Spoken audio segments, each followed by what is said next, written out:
Come closer. Let us examine the spirit of the laws together.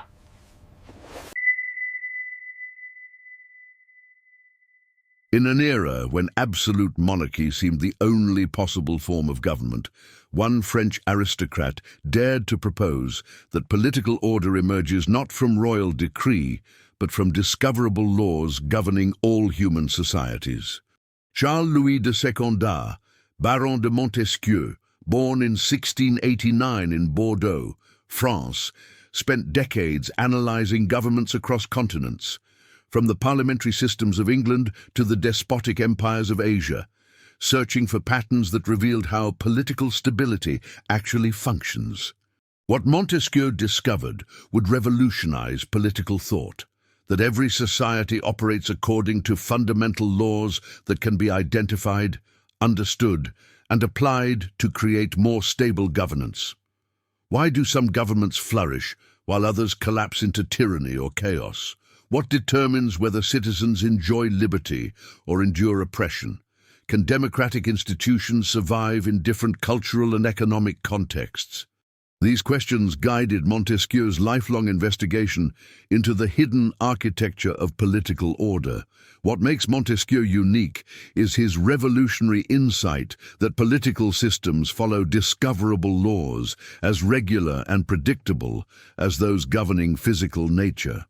Rather than accepting government as arbitrary power or divine mandate, he demonstrated that all political life operates according to identifiable patterns that can be studied, understood, and strategically applied. What you're about to hear is Montesquieu's complete framework for understanding political order, not surface-level summaries of separation of powers, but the deeper foundational insights that transformed how humanity thinks about law, governance, and social organization. Welcome to Sleepy Philosopher, where we explore the most profound ideas in human history slowly enough to truly understand them. Montesquieu's insistence that all political life is governed by underlying laws represents his most fundamental contribution to political philosophy, asserting that societies do not operate by chance, but by discoverable principles that shape human behavior and institutional development. Through extensive analysis of governmental systems across Europe, Asia, and the Americas, Montesquieu observed that successful political communities consistently exhibited similar structural characteristics, suggesting the existence of universal laws governing political organization. His revolutionary insight emerged from recognizing that while governmental forms vary dramatically across cultures, certain fundamental patterns repeatedly determine whether political systems thrive or collapse. This empirical approach to political theory represented a decisive break from purely philosophical or theological explanations of government, establishing political analysis as a systematic discipline grounded in observable social realities rather than abstract ideals or divine commands.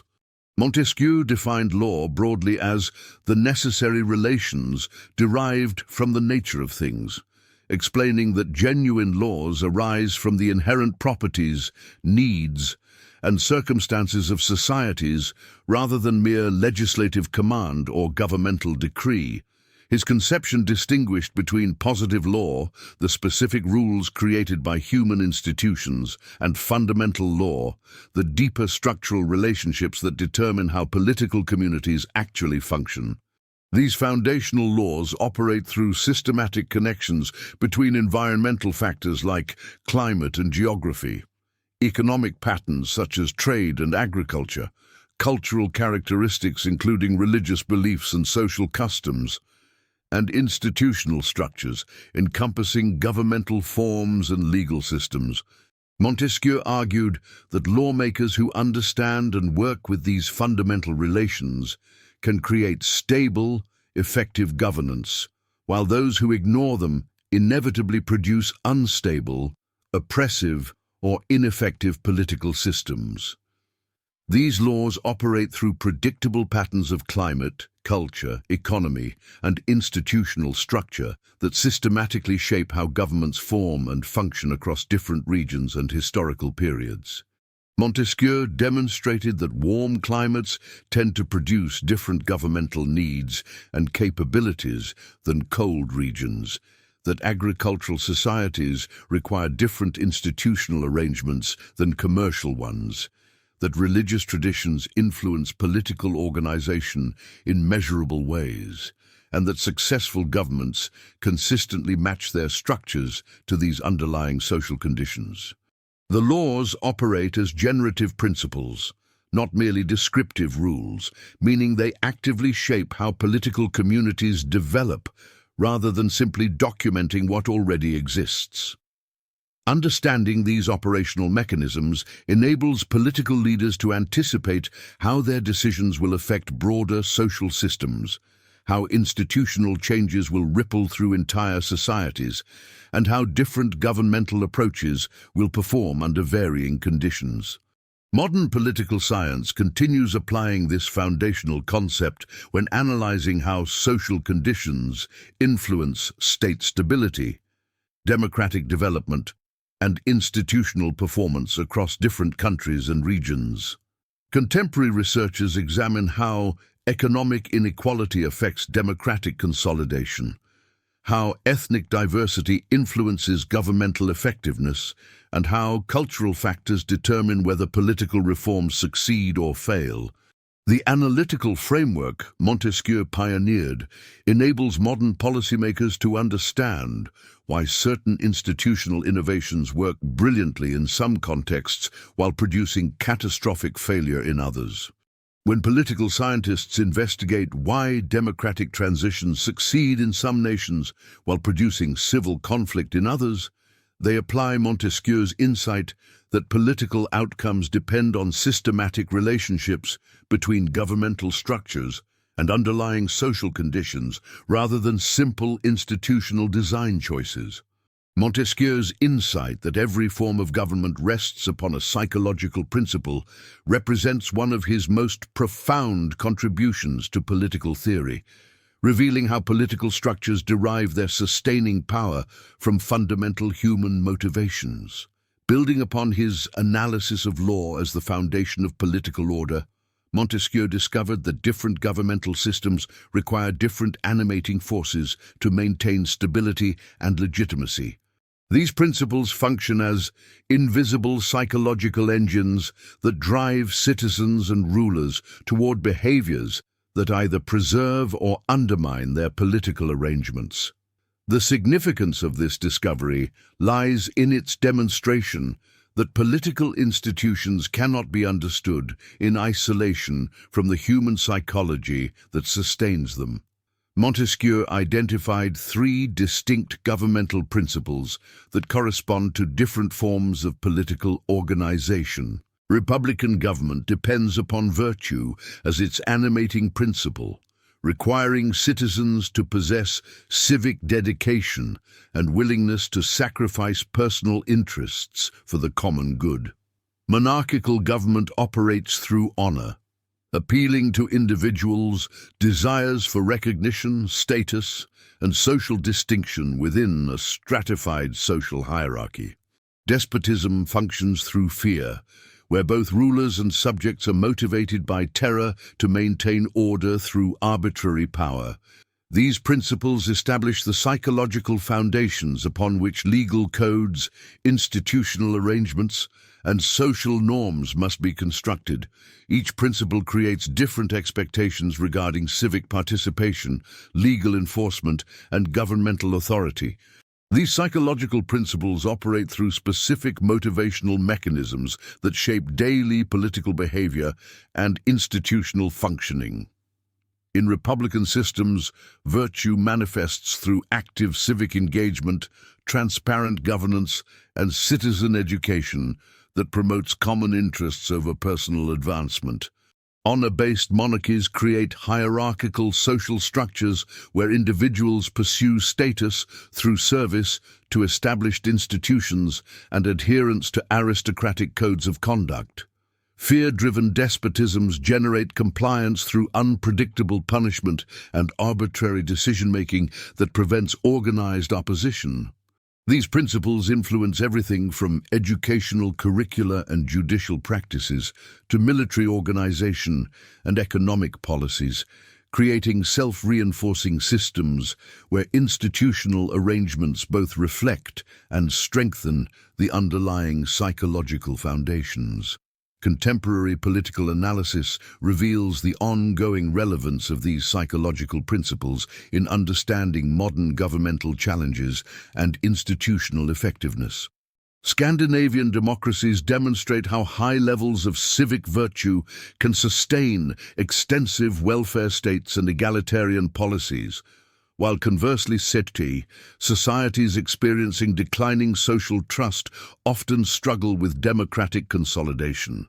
Corporate boardrooms and authoritarian regimes both exhibit honor-based hierarchical structures that reward loyalty and status-seeking behaviors. Failed states and authoritarian regimes worldwide illustrate how fear-based governance can maintain control in the short term while undermining long-term institutional legitimacy.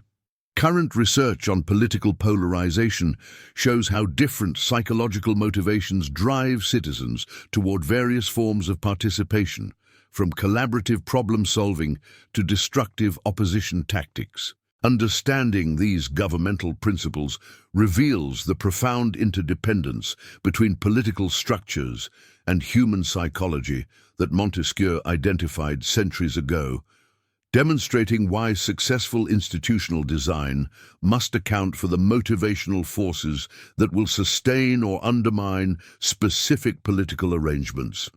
This insight provides the foundation for comprehending how different societies require different governmental approaches, explaining why political reforms succeed or fail based on their alignment with underlying psychological principles that drive civic behavior and institutional loyalty.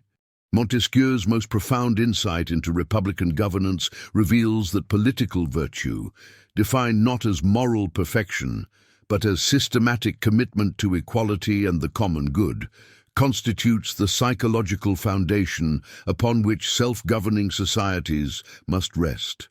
This virtue emerges not through individual saintliness, but through collective social patterns, requiring citizens who prioritize shared welfare above personal advantage.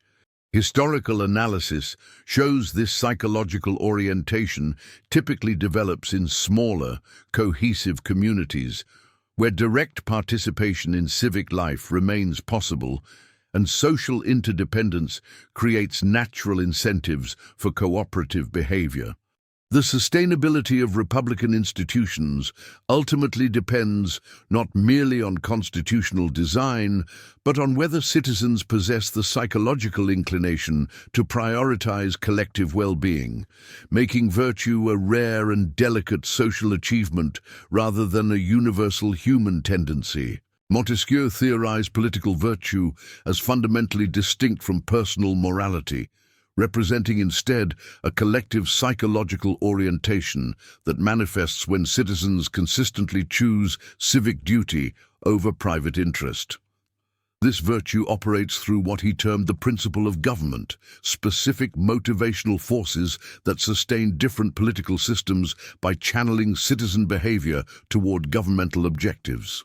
Republican virtue specifically requires citizens to internalize equality as both political principle and social habit, creating psychological patterns that naturally resist hierarchical thinking and elitist pretensions. The theoretical framework suggests this orientation cannot be imposed through law alone, but must emerge through sustained cultural practices that embed egalitarian values within everyday social interactions, making virtue a socio-political achievement requiring active cultivation across generations rather than natural human inclination. Political virtue operates through specific mechanisms that systematically reinforce egalitarian commitments, beginning with public education systems that explicitly teach civic responsibility and shared citizenship rather than mere academic knowledge.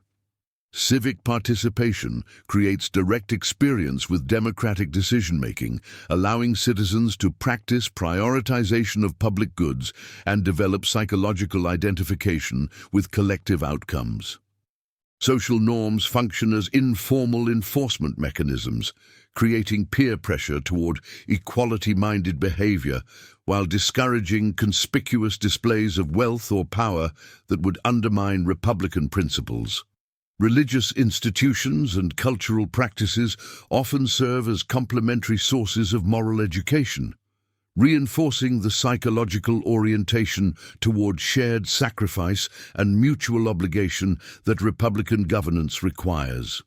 These mechanisms work synergistically, with each reinforcing the others to create self-sustaining patterns of citizen behavior that make democratic participation feel natural and desirable rather than burdensome. Contemporary democratic societies continue drawing on Montesquieu's insights through civic education programs that emphasize participation, public service initiatives that cultivate community commitment, and electoral systems designed to encourage candidate outreach to ordinary citizens rather than elite donors. Scandinavian democracies exemplify this approach through mandatory national service programs, extensive public deliberation forums, and educational curricula that explicitly teach civic responsibility alongside academic subjects. Modern technology creates new platforms for civic engagement through digital town halls, participatory budgeting processes, and crowdsourced policy development that maintain direct citizen involvement in governmental decision-making. Successful democratic movements worldwide emphasize civic education as prerequisite for institutional reform, recognizing that constitutional changes without corresponding psychological transformation typically prove temporary. Research consistently shows correlations between civic education investment and democratic consolidation, validating Montesquieu's claim that republican institutions require psychologically prepared citizens. Understanding political virtue reveals that republican systems depend fundamentally on moral psychology rather than legal architecture, creating profound implications for democratic theory and practice.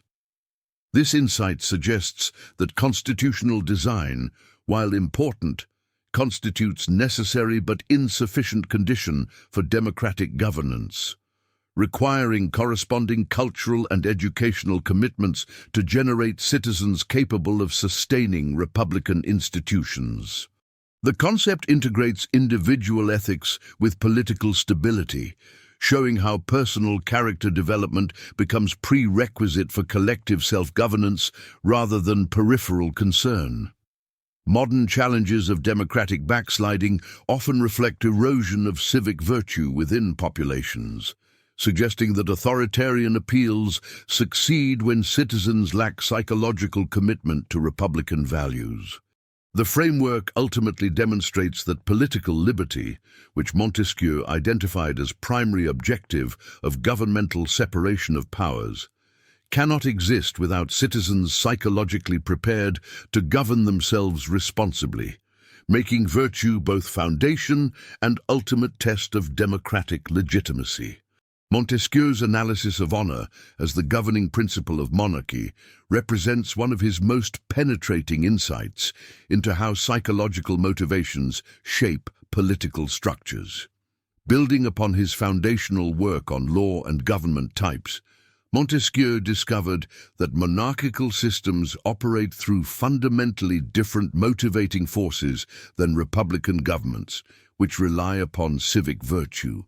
Unlike republics where citizens serve the common good through personal sacrifice, monarchies channel individual ambition toward maintaining established hierarchies through systems of recognition and privilege.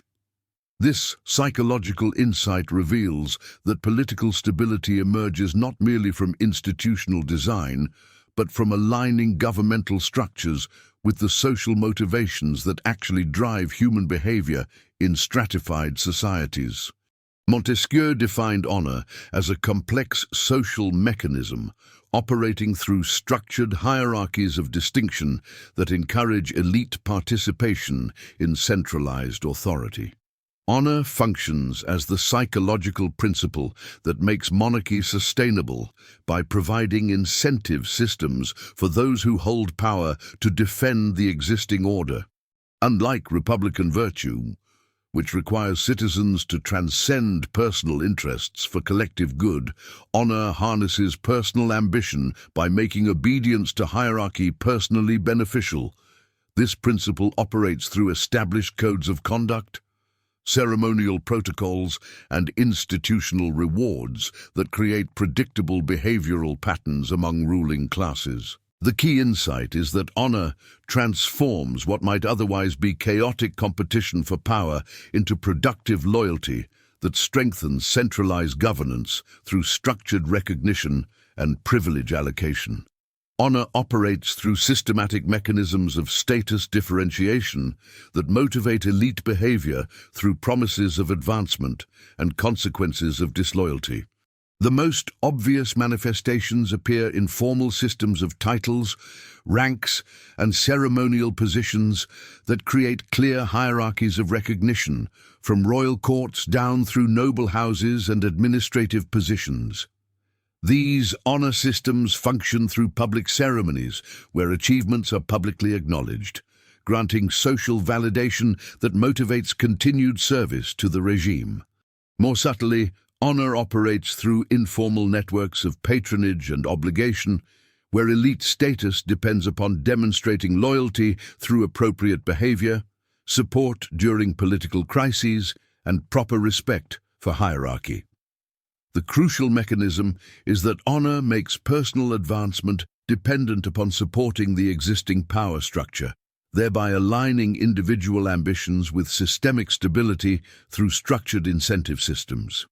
Contemporary political analysis continues to observe honor-based dynamics in institutional hierarchies that mirror Montesquieu's monarchical model. Modern corporate executive suites operate through honor systems, where CEOs and senior managers receive disproportionate compensation, status recognition, and ceremonial privileges that motivate loyalty to corporate hierarchies. Similarly, bureaucratic systems and military organizations maintain rank structures that provide advancement opportunities, recognition ceremonies, and prestige markers that encourage discipline and obedience among professionals.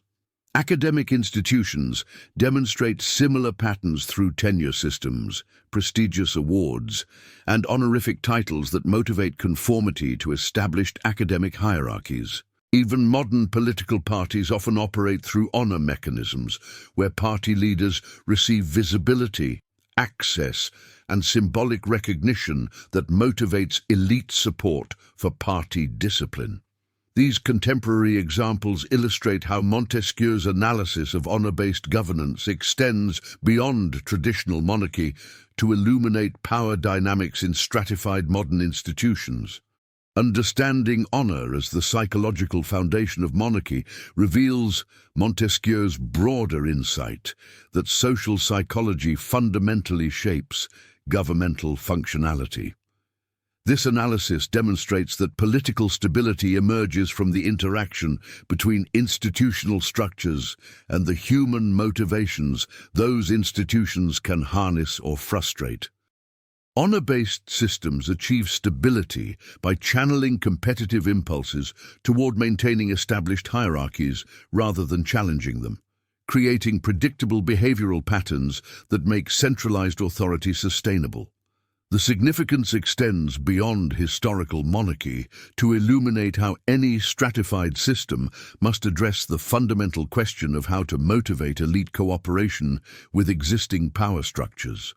This psychological approach to political analysis foreshadows modern understanding that successful governance requires not just legal authority, but the capacity to generate willing compliance through aligning institutional incentives with human psychological needs for recognition, status, and advancement within established frameworks.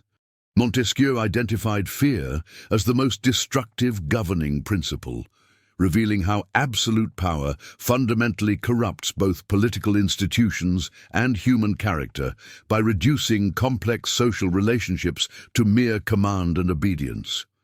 As the third distinct governmental principle alongside virtue and honor, fear operates through entirely different mechanisms than the positive motivations that sustain republics and monarchies. This discovery proved revolutionary because it demonstrated that despotic government was not simply poorly organized monarchy, but rather a fundamentally distinct political form requiring entirely different analytical frameworks. The significance extends beyond theoretical classification to practical understanding of how unchecked power destroys the intermediate associations, civic participation, and social trust that enable healthy political communities to function. Despotism, in Montesquieu's precise formulation, represents rule by a single will operating without constraint from law, tradition, religious authority, or institutional checks, thereby transforming governance into mere arbitrary command exercised through personal relationships rather than legal principles. This governmental form emerges most readily in societies experiencing cultural fragmentation, geographical isolation, or social disintegration that prevents the formation of independent intermediate bodies capable of limiting absolute power. Fear operates as the governing principle because it requires no complex institutional framework, elaborate legal codes, or cultural cultivation, functioning instead through simple psychological manipulation that substitutes external compulsion for internal motivation. The despot maintains control not through legitimacy or consent, but through systematic destruction of alternatives that might enable subjects to imagine independence from his authority. The mechanics of fear-based governance function by systematically destroying three essential elements of healthy political society: trust between individuals, participation in civic life, and adherence to social norms established through tradition rather than command.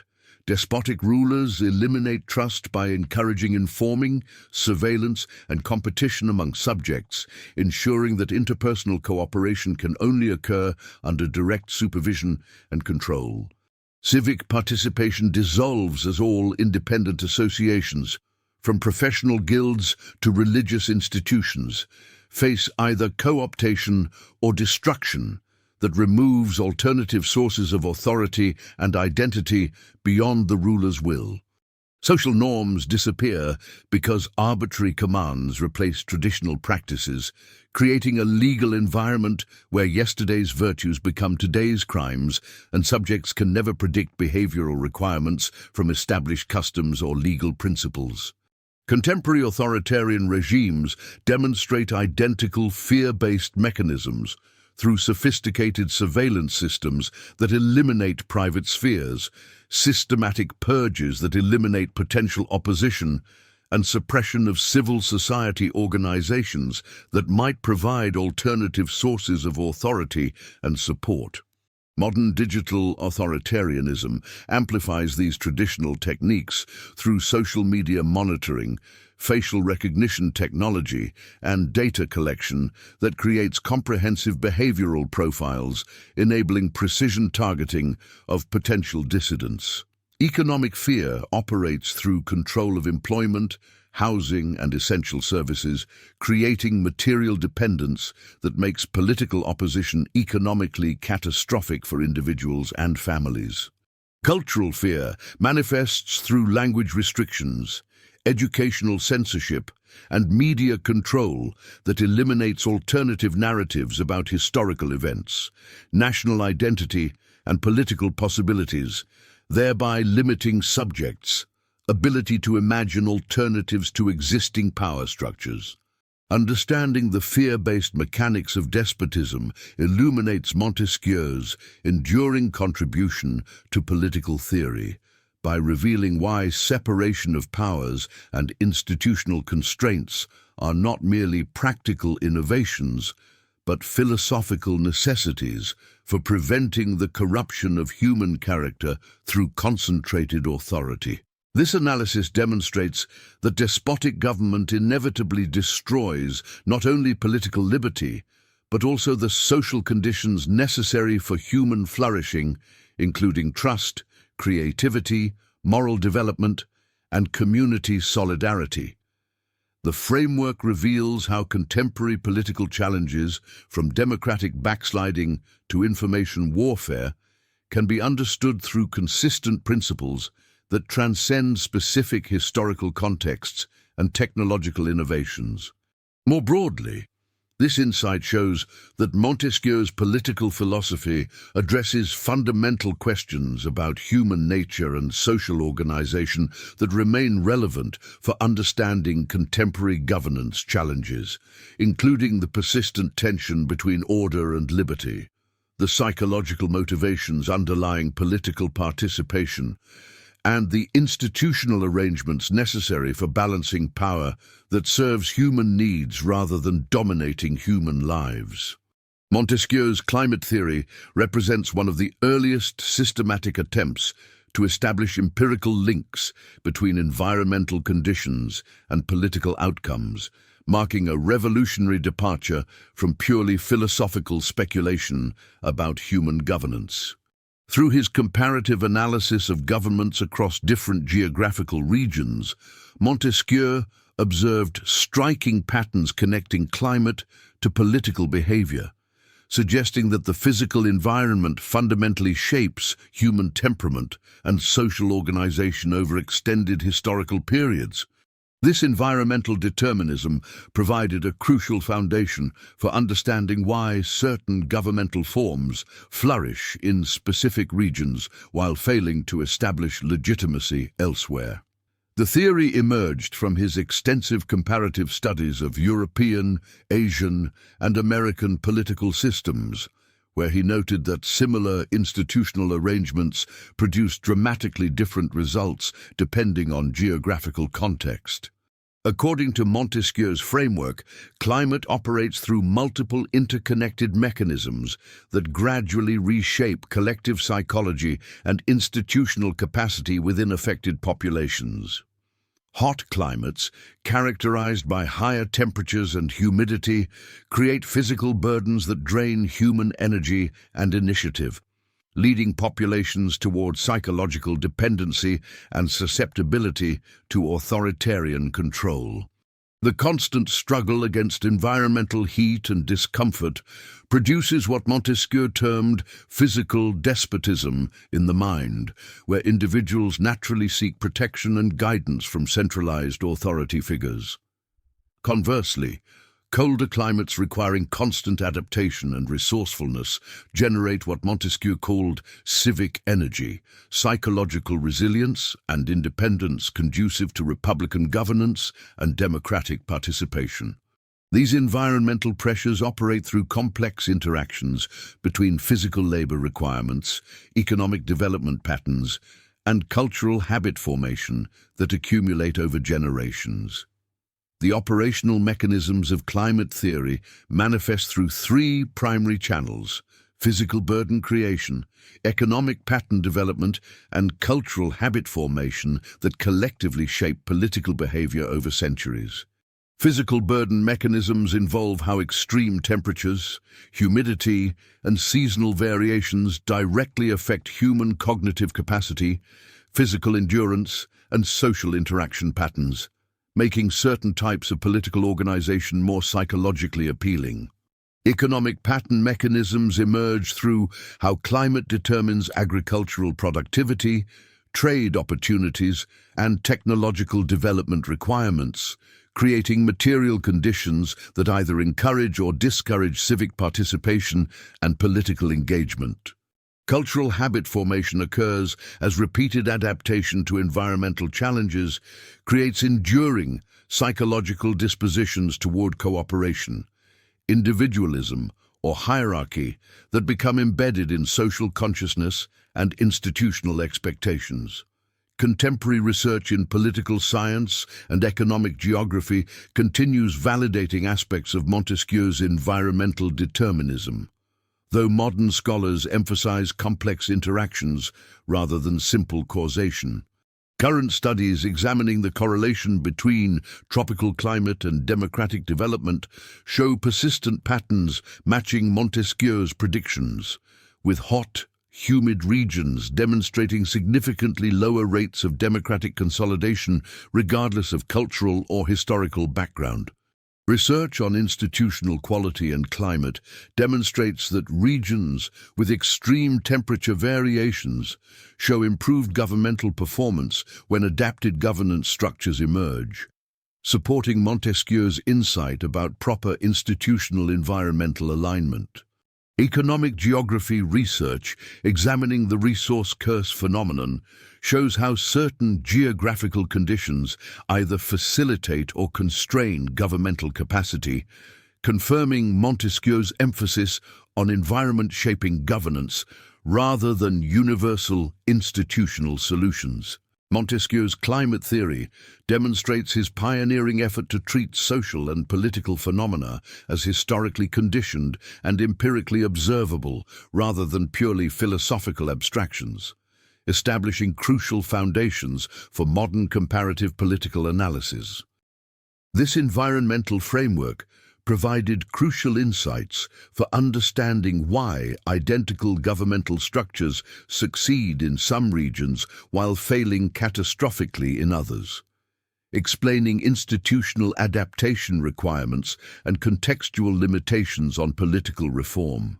The theory anticipates contemporary debates about development economics, showing how geographical conditions create constraints and opportunities that political actors must navigate rather than simply overcome through institutional design. By linking physical environment to political behavior, Montesquieu's climate theory contributes to his broader systematic approach to understanding how multiple factors, including geography, culture, economics, and psychology, interact to shape governmental legitimacy and effectiveness across different historical contexts. Montesquieu's concept of the general spirit represents one of his most sophisticated insights into how political systems actually function in practice. While legislators might craft laws with specific intentions, Montesquieu observed that deeper cultural forces frequently override or redirect these formal arrangements in ways that constitutional architects never anticipated. This general spirit operates as what we might call the unconscious substrate of social life, the accumulated weight of historical experience, environmental conditions, religious traditions, and economic practices that shape how people actually respond to political authority. Unlike the explicit structures of government that appear in constitutional documents, this general spirit operates through subtle mechanisms of expectation, habit, and cultural assumptions that citizens internalize from birth. Through decades of comparative analysis, examining governmental systems across Europe, Asia, and the Americas, Montesquieu discovered that societies with similar formal political structures often developed dramatically different practical outcomes due to variations in their underlying cultural foundations. The general spirit, as Montesquieu conceived it, functions as a comprehensive cultural synthesis that integrates multiple determining factors into a coherent pattern of social organization. This concept encompasses climate, religion, economy, historical experience, and traditional practices that accumulate over generations to create a distinctive national character. Montesquieu argued that these elements don't simply exist alongside political structures. They actively determine which forms of government can survive and thrive within particular cultural contexts. Climate influences energy levels, religious traditions shape moral expectations, economic systems create patterns of cooperation or competition, and historical experiences develop collective memories of political authority. The general spirit emerges from the interaction of these forces over extended periods, producing what Montesquieu called the spirit of the nation, a coherent pattern of thought, feeling, and behavior that guides citizens' relationship to political institutions. This cultural synthesis operates below the level of conscious awareness, influencing political behavior through unconscious mechanisms of tradition, habit, and expectation, rather than through explicit ideological commitments. The operational mechanisms through which the general spirit shapes political life operate through what Montesquieu identified as unconscious social conditioning that influences behavior across generations. This cultural force works through shared expectations about political authority, customary patterns of deference or resistance, and habitual responses to governmental initiatives that citizens learn through family, education, and community institutions. Religious traditions provide moral frameworks that citizens unconsciously apply when evaluating political legitimacy, while economic systems generate patterns of cooperation or individual competition that affect willingness to accept collective political decisions. Historical experiences create collective memories of governmental effectiveness or failure that shape contemporary attitudes toward political participation and institutional trust. These mechanisms operate through social transmission processes where parents teach children appropriate responses to political authority. Educational systems reinforce cultural patterns of civic engagement, and community institutions model patterns of collective decision-making. The general spirit thus creates what we might call political DNA, deep-seated patterns of expectation and behavior that persist across political transitions, constitutional changes, and generational turnover. Contemporary political analysis regularly references variations of Montesquieu's general spirit concept when explaining why identical governmental institutions succeed in some contexts while failing catastrophically in others. Modern scholars discussing political culture employ analytical frameworks remarkably similar to Montesquieu's general spirit when examining how national identity, civic traditions, and historical memories influence institutional performance. When analysts attempt to transplant democratic institutions from one cultural context to another, they frequently encounter what political scientists call institutional mismatch, situations where formal structures don't align with underlying cultural patterns, creating dysfunction or resistance that constitutional designers never anticipated. Recent research examining democratic consolidation across different regions consistently finds that societies with strong traditions of civic engagement, institutional trust, and collective problem-solving adapt more successfully to democratic governance than societies lacking these cultural foundations. Modern studies of institutional reform repeatedly confirm Montesquieu's insight that sustainable political change requires attention to cultural foundations rather than relying solely on structural modifications. Examples include democratic movements succeeding in societies with strong civic traditions, while failing in societies where citizens expect authoritarian decision-making, economic reforms succeeding in cultures emphasizing individual responsibility, while struggling in cultures emphasizing collective security. Understanding the general spirit mechanism clarifies why Montesquieu believed that stable government emerges organically from cultural foundations rather than through imposed design, revealing the interconnected nature of his political philosophy. This concept connects directly to his earlier analysis of governmental principles, showing how virtue-based republics require civic cultures that emphasize collective responsibility. Honor-based monarchies need social hierarchies that recognize status distinctions, and fear-based despotisms emerge when populations lack alternative sources of authority. The general spirit also explains why climate theory, which he explored in previous analysis, represents only one component of larger cultural patterns that shape political outcomes. When constitutional designers ignore these cultural foundations, they create what Montesquieu called formal governments, systems that exist on paper but lack the cultural support necessary for effective operation. This insight anticipates contemporary concerns about democratic backsliding and institutional legitimacy, demonstrating how cultural erosion can undermine formally democratic structures just as effectively as external threats.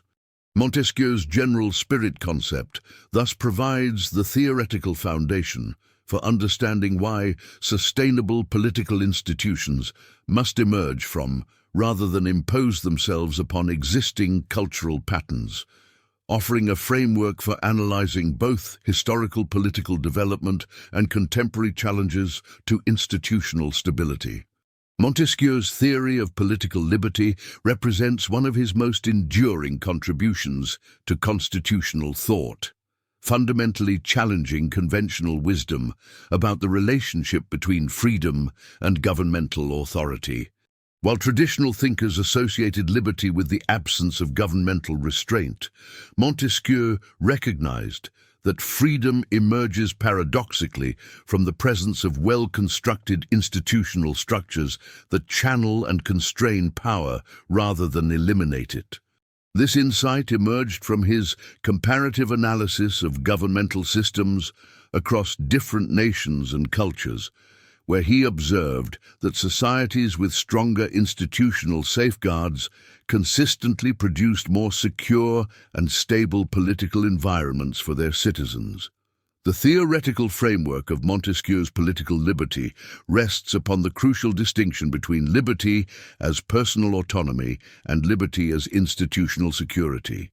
According to his analysis, true political liberty consists not in the freedom to act without restraint, but in the confidence individuals maintain that no authority can arbitrarily interfere with their fundamental rights and interests.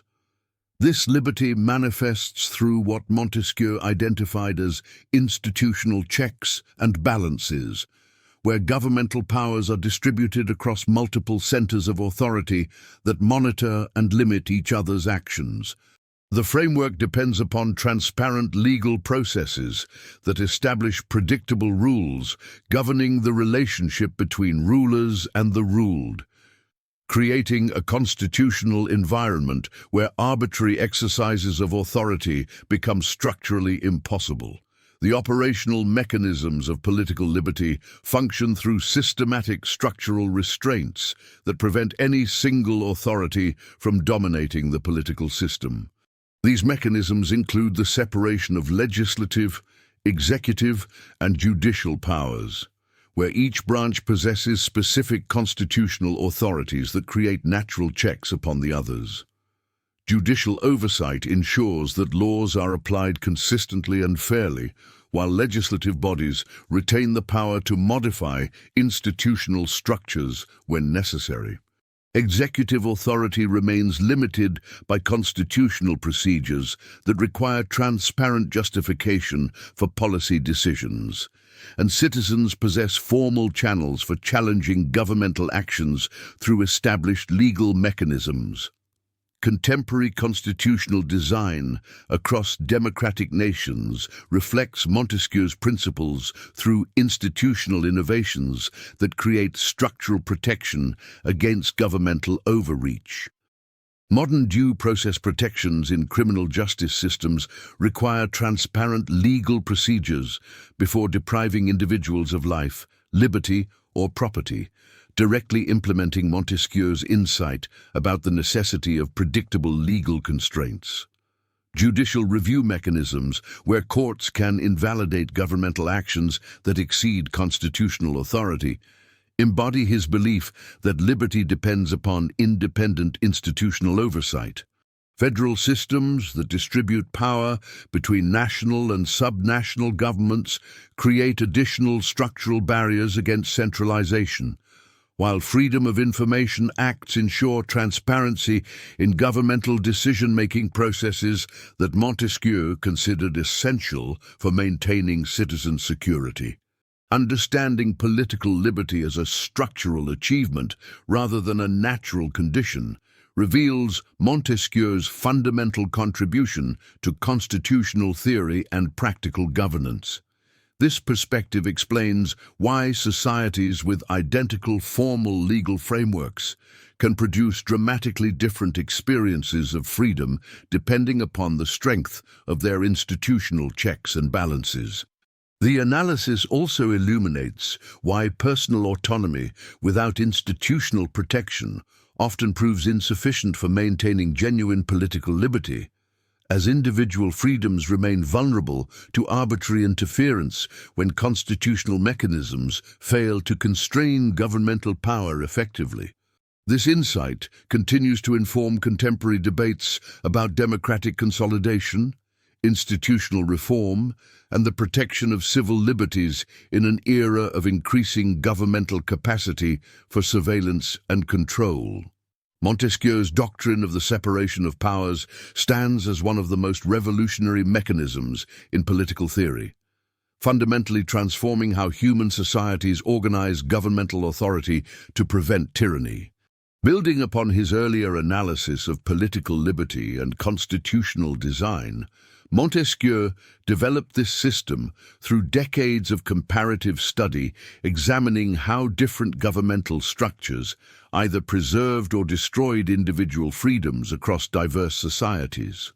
The theoretical foundation emerged from his observation that absolute power, regardless of whether exercised by monarch, majority, or individual ruler, inevitably corrupted both the possessor of power and those subjected to it. This insight led him to propose that political liberty could only be secured through institutional arrangements that made it physically impossible for any single authority to concentrate all governmental functions. The stakes of this discovery were profound. It offered a systematic method for designing governments that could protect human dignity while maintaining effective governance, transforming political architecture from an art of domination into a science of liberty. The theoretical framework of separation of powers divides governmental authority into three distinct branches: legislative power that creates laws, executive power that implements laws, and judicial power that interprets laws. Montesquieu defined each branch not merely by its function, but by its essential character and psychological dynamics. Legislators must be motivated by collective wisdom and deliberation, executives by energy and decisive action, and judges by impartial wisdom and legal understanding.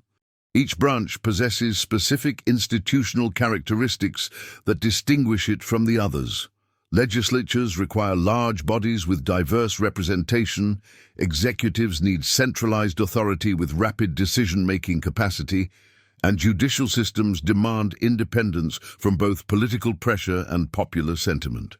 The genius of this framework lies in its recognition that different governmental functions require different organizational structures and psychological motivations to operate effectively. Montesquieu argued that these powers must be kept separate, not only in theory but in practice, through distinct institutional arrangements that prevent any overlap or collaboration that could lead to concentration of authority. The operational mechanisms of separation of powers work through a system of functional interdependence and mutual oversight that prevents unilateral governmental dominance while maintaining effective governance. Legislative branches create laws but cannot execute them. Executive branches implement policies but cannot make laws without legislative authorization. And judicial bodies interpret legal meaning but must base decisions on laws created by the legislature. This creates what Montesquieu termed checks and balances, where each branch possesses specific tools to restrain excessive action by the others. Legislatures can impeach executives, executives can veto legislative actions, and courts can declare governmental actions unconstitutional. The mechanism functions through institutional design that forces branches to cooperate while preventing any single branch from controlling the entire governmental process. When properly implemented, this system produces what Montesquieu called power-stopping power, where each governmental authority automatically encounters legal and institutional limitations when attempting to exceed its constitutional boundaries. Contemporary applications of Montesquieu's separation of powers framework remain fundamental to modern democratic governance, with the United States Constitution providing the most elaborate implementation of his theoretical principles. The American system features explicit separation between Congress, the President, and the Supreme Court, with each branch possessing distinct powers and the capacity to check the others through specific constitutional mechanisms. Modern democracies worldwide have adopted variations of this framework. India's parliamentary system separates executive and legislative functions while maintaining judicial independence. Germany's constitutional court can invalidate federal legislation, and Brazil's presidential system features strong judicial review of executive actions. Contemporary challenges to separation of powers include executive aggrandizement through emergency powers, legislative delegation of broad authority to administrative agencies, and judicial politicization through partisan appointment processes. Digital governance has introduced new complexity, with questions arising about whether social media platforms constitute new forms of private executive power that may require constitutional regulation to prevent arbitrary restriction of speech and political participation. Understanding the separation of powers reveals how Montesquieu transformed political organization from a mechanism of authority into a system of structured restraint that actively protects individual liberty through institutional design. This concept synthesizes his earlier insights about governmental principles, climate effects, and civic culture into a practical framework for designing institutions that can function across diverse social conditions while preserving fundamental freedoms. The separation of powers represents the culmination of Montesquieu's political philosophy, demonstrating how abstract theoretical understanding can be translated into concrete institutional arrangements that protect human dignity.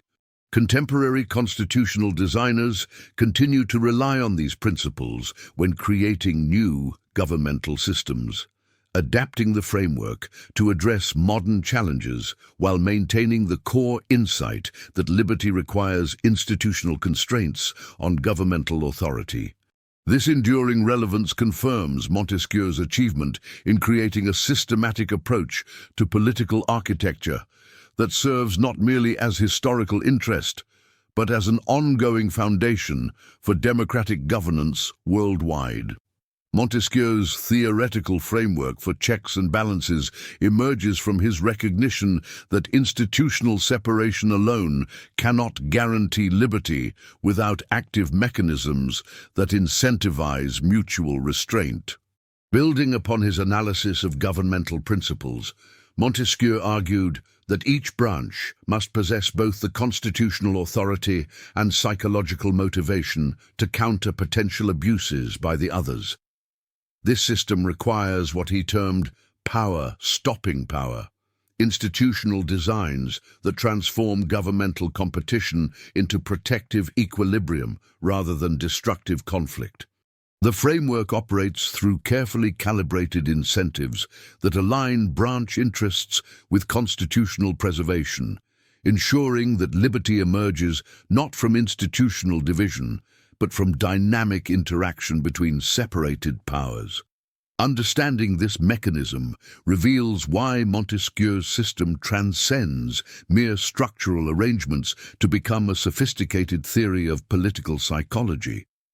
The operational mechanisms of Montesquieu's check and balance system function through three primary constitutional instruments that create institutional interdependence while maintaining separation.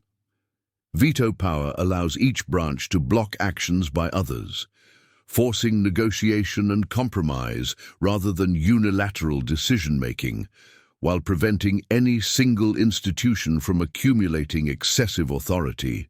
Judicial review provides courts with the constitutional mandate to invalidate governmental actions that exceed legal boundaries, creating an ultimate check on both legislative and executive branches through interpretation of fundamental law. Legislative oversight establishes congressional or parliamentary authority to investigate, supervise, and restrain executive actions, particularly regarding budget allocation, policy implementation, and administrative conduct. These mechanisms operate simultaneously, creating multiple layers of constraint that transform potential governmental abuse into institutional accountability. Contemporary applications of Montesquieu's check and balance mechanisms manifest prominently in debates over executive aggrandizement through emergency powers that bypass normal legislative constraints.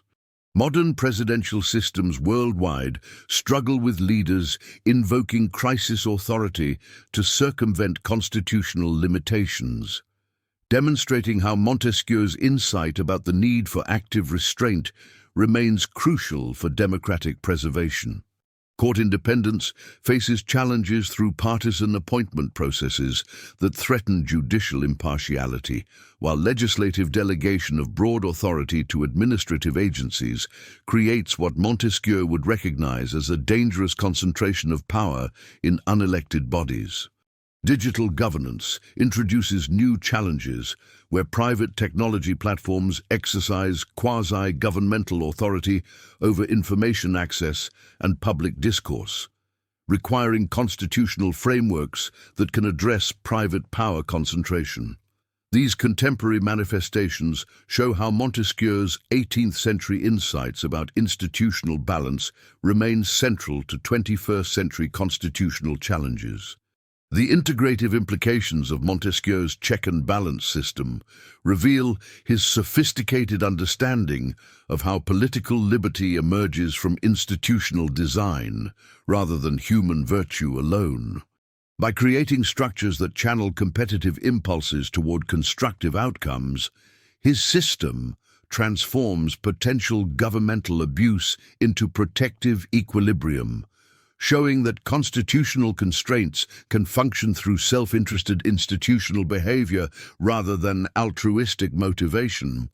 This mechanism connects directly to his earlier analysis of governmental principles, demonstrating how different forms of government require different check mechanisms, virtue-based systems needing citizen participation safeguards, honor-based systems requiring ceremonial and procedural constraints, while fear-based systems cannot sustain legitimate check mechanisms due to inherent distrust.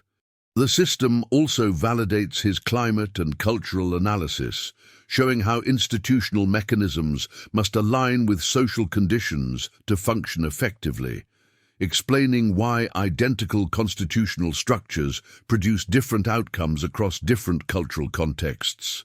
Understanding Montesquieu's check and balance mechanisms provides crucial insights for contemporary constitutional design, revealing why superficial institutional arrangements without proper incentive structures inevitably fail to protect liberty. His framework demonstrates that constitutional success depends not merely on formal separation, but on creating dynamic equilibrium where each institution has both the capacity and motivation to restrain others. This insight explains why modern constitutional crises often involve the breakdown of these check mechanisms. When institutions lose the incentive or ability to constrain each other, liberty becomes vulnerable regardless of formal constitutional provisions. Montesquieu's system remains essential for understanding how democratic institutions can maintain equilibrium in an era of unprecedented governmental power and complexity, showing that his 18th-century insights about institutional psychology provide enduring guidance for preserving political liberty in modern constitutional democracies. Montesquieu believed that intermediate bodies represent one of the most crucial mechanisms for preventing centralized tyranny in modern political systems. Through decades of comparative analysis, examining governmental structures across Europe, Asia, and the Americas, Montesquieu observed that societies lacking intermediary institutions between citizens and centralized authority consistently degenerated into despotism regardless of formal constitutional arrangements.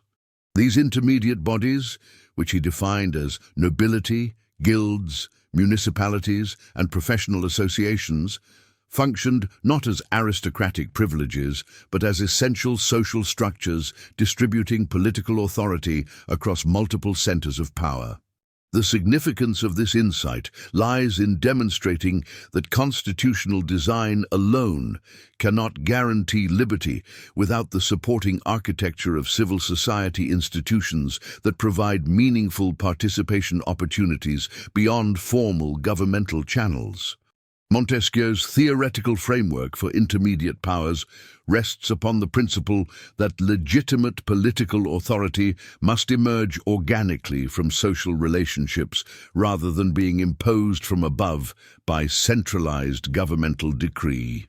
These intermediary bodies possessed what Montesquieu termed recognized autonomy, legal privileges, and institutional protections that enabled them to represent specific social interests without being subordinated to purely governmental objectives. The framework distinguishes between two fundamental types of intermediate powers: hereditary institutions, such as nobility that naturally possess social prestige and economic resources, and functional institutions such as guilds and municipalities that derive authority from specialized expertise and local administrative capacity. Both types operate according to Montesquieu's constitutional logic that power must be checked by power, but with social actors rather than purely governmental branches serving as the checking mechanism. The operational mechanisms of intermediate powers function through three interconnected processes that distribute political authority throughout society while preventing governmental overreach. First, these bodies provide alternative channels for political participation that allow citizens to engage with public affairs through professional associations, local governments, and civic organizations without direct confrontation with state authority. Second, intermediate institutions create autonomous spheres of decision-making where economic, educational, and cultural matters can be governed according to community standards rather than centralized bureaucratic requirements. Third, these bodies generate social legitimacy that flows from their representatives' direct connection to specific constituencies, creating accountability mechanisms that operate independently of governmental oversight while maintaining the capacity to resist arbitrary state demands. Contemporary manifestations of Montesquieu's intermediate powers appear throughout modern democratic societies in numerous forms that provide essential buffers against centralized authority. Professional medical associations maintain independent standards that protect both practitioners and patients from purely governmental healthcare policies, while environmental organizations represent collective interests in natural resource management that transcend electoral cycles and partisan politics. University systems preserve academic freedom through institutional autonomy that prevents direct governmental control over educational content and research priorities, even when receiving public funding. Labor unions provide collective bargaining mechanisms that distribute economic power between workers and employers, preventing purely market-based relationships from becoming arbitrarily exploitative. Religious institutions maintain independent moral authority that can critique governmental policies without facing systematic suppression, creating spaces for civic discourse that extend beyond purely political participation. Understanding intermediate powers reveals how Montesquieu's political theory anticipated core insights of modern democratic theory regarding the relationship between civil society and constitutional government. This concept demonstrates that lasting political liberty requires not merely formal institutional arrangements, but also robust social structures that enable meaningful citizen participation and provide alternative centers of authority capable of resisting governmental overreach. The integration of social pluralism into political architecture creates multiple pathways for expressing diverse interests and values, preventing any single governmental institution or ideological position from dominating social life entirely. Montesquieu's intermediate powers thus represent an essential component of the broader separation of powers doctrine, showing how political liberty emerges through the complex interaction between governmental institutions, social organizations, and individual citizens, rather than through any single constitutional mechanism. Montesquieu's insight that commerce naturally generates peaceful international relations represents one of his most prescient contributions to political philosophy, challenging the conventional wisdom that nations must choose between economic prosperity and diplomatic stability.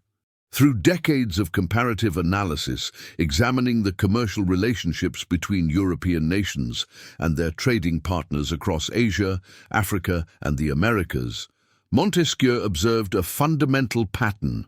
Countries with extensive commercial networks consistently demonstrated greater reluctance to engage in destructive warfare, while nations isolated from extensive trade relations remained more prone to aggressive military postures. This discovery emerged from his systematic study of how economic interdependence creates practical constraints on political conflict that transcend mere treaties or diplomatic agreements, revealing that commercial exchange generates its own inherent logic of peace that operates regardless of formal diplomatic arrangements or ideological commitments. The theoretical foundation of Montesquieu's commercial peace thesis rests upon his definition of commercial society as a social organization fundamentally shaped by trade relationships rather than military conquest or territorial control, where the exchange of goods and services becomes the primary mechanism for acquiring wealth and security. Unlike traditional societies organized around agricultural production and territorial control, commercial societies develop specialized economic roles and interdependent relationships that make military conflict economically counterproductive, as the destruction of trading partners directly damages one's own economic interests. Montesquieu argued that commercial societies naturally develop habits of mind favorable to peace, calculating long-term consequences rather than seeking immediate gratification, negotiating mutually beneficial arrangements rather than imposing unilateral demands, and valuing stability that permits continued profitable exchange over the temporary advantages of victorious conquest. These economic structures generate what Montesquieu termed commerce habits that shape political behavior toward moderation and cooperation, creating a psychological orientation that prefers negotiated settlements to military solutions. The operational mechanisms through which commerce promotes peace operate through several interconnected processes that systematically reduce the incentives and capabilities for military conflict between commercial societies. First, commercial relationships create extensive networks of mutual economic dependence, where the economic well-being of each trading partner becomes directly linked to the continued prosperity of others, making warfare economically irrational because it destroys the very relationships that generate wealth. Second, Commercial activity requires stable legal frameworks and predictable political arrangements, encouraging nations to develop institutions that protect property rights and enforce contracts across national boundaries, creating shared interests in maintaining international stability. Third, merchant classes and commercial institutions develop their own international networks that operate independently of specific national governments, creating transnational interests that constrain national governments from pursuing policies that might disrupt profitable commercial relationships. Finally, the knowledge and communication required for extensive commercial operations generates cosmopolitan perspectives that make other cultures and societies less foreign and threatening, fostering a more rational assessment of conflicts that recognizes their economic costs, rather than emphasizing abstract, ideological, or territorial claims. Contemporary applications of Montesquieu's commercial peace thesis appear prominently in modern debates about globalization's role in preventing international conflict, particularly in discussions of how economic interdependence between China and Western nations, European economic integration, preventing war between historically antagonistic states, and the economic costs of trade wars between major powers. The European Union exemplifies Montesquieu's theory and practice, where extensive commercial integration has successfully prevented military conflicts between former adversaries like Germany and France, demonstrating how economic interdependence can override traditional nationalist impulses and territorial disputes. Modern studies of international trade relationships consistently show that nations with extensive commercial ties are significantly less likely to engage in military conflict, supporting Montesquieu's prediction that economic relationships create their own logic of peace through practical constraints on political decision-making. Contemporary policymakers often invoke this commercial peace logic when arguing for trade agreements between potentially adversarial nations, suggesting that expanding economic relationships creates stability regardless of political or ideological differences, though critics argue that commercial relationships alone cannot overcome fundamental geopolitical conflicts or prevent warfare when core national interests appear threatened. Understanding Montesquieu's commercial peace thesis reveals the broader significance of his insight that economic structures possess autonomous moral and political effects that transcend their immediate practical functions, demonstrating how commercial activity can cultivate peaceful international relations through mechanisms that operate independently of moral education or political persuasion. This perspective suggests that appropriate economic arrangements can generate peaceful behavior as naturally as appropriate governmental structures can generate political liberty, implying that international peace might be achievable through institutional design, rather than requiring moral transformation of human nature or ideological conformity across nations. Montesquieu's commercial peace theory contributes to his larger project of identifying how political stability emerges from the proper alignment between social structures and human motivations, showing that peace represents not merely the absence of conflict, but the presence of institutional arrangements that make cooperation more rational and beneficial than competition or domination. This insight anticipates contemporary debates about whether economic globalization can promote political stability and democratic values, while suggesting that commercial relationships, when properly structured, can create international stability through practical constraints on political conflict that operate regardless of cultural differences or ideological commitments. Montesquieu's insight into education's political function represents one of his most sophisticated contributions to understanding how governmental systems maintain themselves across generations. He recognized that formal institutional arrangements alone were insufficient to sustain political order, requiring instead the systematic cultivation of psychological dispositions that corresponded to each regime's fundamental principles. Through decades of comparative analysis, examining different governmental structures across Europe, Asia, and the Americas, Montesquieu observed that education served as the crucial mechanism through which societies transmitted their political DNA to new generations. This educational dimension revealed his understanding that political systems were not merely legal constructs, but living organisms requiring constant nourishment through the formation of citizen psychology that aligned with institutional requirements.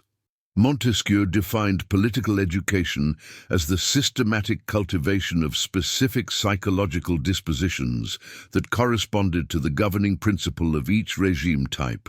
In republics relying on civic virtue, education cultivated self-sacrifice, public-mindedness, and commitment to collective welfare over personal advancement. Within monarchical systems founded on honor, educational programs developed respect for hierarchy, pursuit of distinction, and adherence to status-based codes of behavior. For despotic governments dependent on fear, educational structures reinforced obedience, deference to arbitrary authority, and acceptance of unpredictable command. This political education operated through the embedding of civic habits, normative expectations, and behavioral patterns that became internalized as natural dispositions rather than imposed external constraints. The theoretical framework revealed Montesquieu's understanding that citizens were psychologically shaped by their educational experiences to become the types of people necessary for maintaining their government's fundamental operating principles. Educational mechanisms functioned by systematically embedding normative expectations that reproduce political order through habit formation and psychological conditioning. In virtue-based republics, educational curricula emphasized civic responsibility, historical examples of public service, and moral development that created psychological commitment to collective decision-making processes. Honor-based monarchies used educational systems to reinforce hierarchical thinking, ceremonial protocols, and competitive achievement frameworks that motivated individuals to seek distinction through institutional advancement. Fear-based despotisms employed educational structures to cultivate compliance, discourage independent thinking, and create psychological dependency on governmental authority for basic decision-making. These educational patterns operated not through explicit political instruction, but through the subtle integration of behavioral expectations, social relationships, and normative frameworks that became internalized as character traits rather than conscious political choices. Contemporary educational debates and institutional developments demonstrate the continuing relevance of Montesquieu's insights about education's political functions through multiple modern manifestations. Civic education programs in democratic societies emphasize citizen participation, critical thinking skills, and community engagement that cultivate psychological dispositions necessary for republican governance. Leadership development initiatives in corporate environments mirror honor-based educational structures by emphasizing competitive achievement, hierarchical advancement, and status-conscious behavior that maintains organizational stratification. Military academies, police training programs, and public administration schools demonstrate how institutional education systematically shapes psychological dispositions to align with specific governmental and organizational requirements. Curriculum debates over civics education, historical instruction, and character development reflect ongoing tensions about what psychological dispositions citizens should cultivate, with different educational approaches corresponding to different visions of political order and citizen roles. Understanding education's political function reveals how Montesquieu integrated psychological formation with institutional design to explain governmental durability and transformation over time. His analysis demonstrated that successful political systems required alignment between citizen psychology, educational experiences, and institutional structures, with educational programs serving as the crucial link that sustained this alignment across generations.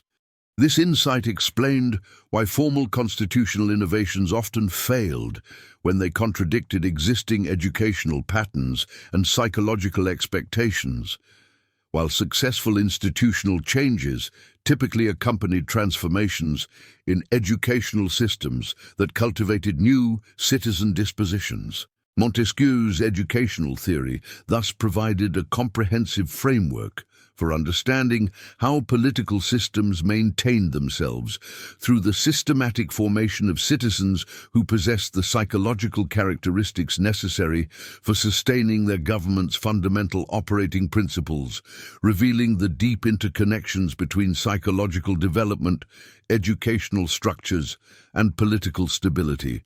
Montesquieu's analysis of political corruption reveals one of his most sophisticated contributions to understanding governmental failure, demonstrating how institutional decay emerges from internal contradictions rather than external shocks. He argued that corruption represents not merely moral failing, but systemic drift, where governments abandon the psychological principles that originally sustained their authority and effectiveness. This corruption operates through predictable patterns corresponding to each form of government, creating specific vulnerabilities that eventually destroy political order. Understanding these mechanisms provides crucial insight into how apparently stable regimes can suddenly collapse, demonstrating that Montesquieu's framework contains sophisticated theories about institutional life cycle and decline. Montesquieu defined corruption as the progressive weakening of the governing principle that sustains each type of political order: virtue in republics, honor in monarchies, and fear in despotisms. In republican governments, corruption manifests when citizens abandon civic duty and public service in favor of private interest and material pursuit, gradually destroying the collective spirit necessary for democratic governance.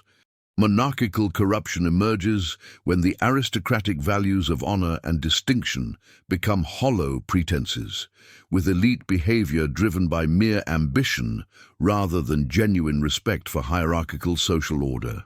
Despotic corruption occurs when the fear that maintains authoritarian control becomes so extreme that it undermines even basic social cooperation and economic productivity, eventually making the regime unsustainable. Corruption operates by systematically undermining the psychological motivations that align citizens with their regime's stability, replacing natural order with calculation and self-interest. In republics, corruption spreads through education systems that emphasize individual achievement over civic responsibility, political movements that prioritize partisan gain over national welfare, and economic policies that create material incentives for citizens to abandon public service. Monarchical corruption develops through ceremonial practices that lose their sacred character, aristocratic institutions that become mere social clubs, and cultural values that celebrate wealth and power rather than genuine honor and dignity. Despotic corruption emerges when fear becomes so comprehensive that it destroys productive activity, when surveillance becomes so extensive that it eliminates private spheres, and when arbitrary commands become so frequent that they undermine basic social trust. Contemporary political analysis reveals these corruption mechanisms in modern democratic backsliding, oligarchization processes, and authoritarian drift across different regime types. In established democracies, Corruption manifests through political polarization that prioritizes partisan victory over institutional integrity. Campaign finance systems that align elected officials with wealthy donors rather than ordinary citizens, and educational curricula that emphasize individual achievement over civic responsibility and community engagement. Modern autocracies demonstrate despotic corruption through digital surveillance systems that create behavioral profiles eliminating private spheres, economic policies that create dependency through control of employment and essential services, and information control mechanisms that eliminate alternative narratives through language restrictions and media censorship. Corporate governance structures in market societies show monarchical corruption through executive compensation schemes that reward mere material accumulation rather than genuine achievement, and bureaucratic organizations that prioritize status symbols over actual institutional performance. This analysis demonstrates how Montesquieu predicted the internal vulnerabilities that cause political systems to collapse, revealing sophisticated understanding of institutional dynamics that contemporary political science confirms through empirical research. His framework shows that corruption operates through specific mechanisms corresponding to each governmental type, creating predictable patterns of institutional decay that can be observed and potentially addressed before reaching terminal stages. Understanding these corruption dynamics illuminates why seemingly strong institutions sometimes fail suddenly, while others survive major crises through maintaining their fundamental governing principles. This insight becomes particularly valuable for contemporary efforts to diagnose and address democratic erosion, as it provides systematic criteria for identifying early warning signs and understanding the underlying processes that transform temporary difficulties into permanent institutional collapse.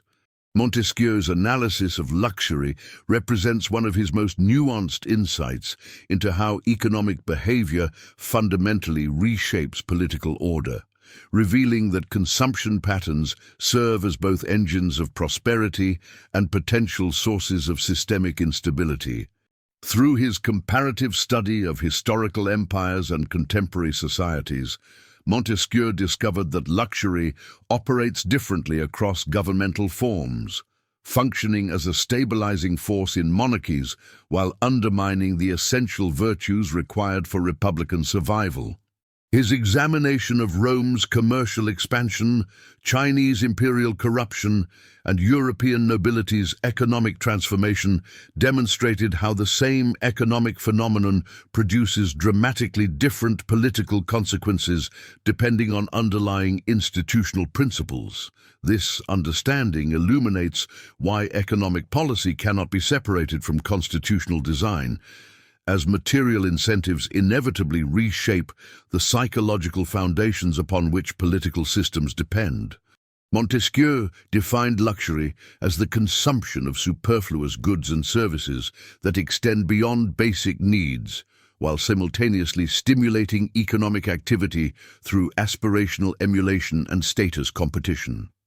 Unlike simple wealth accumulation, luxury functions as a social psychological mechanism that reshapes individual expectations, moral standards, and behavioral patterns according to the governing principles of different political systems.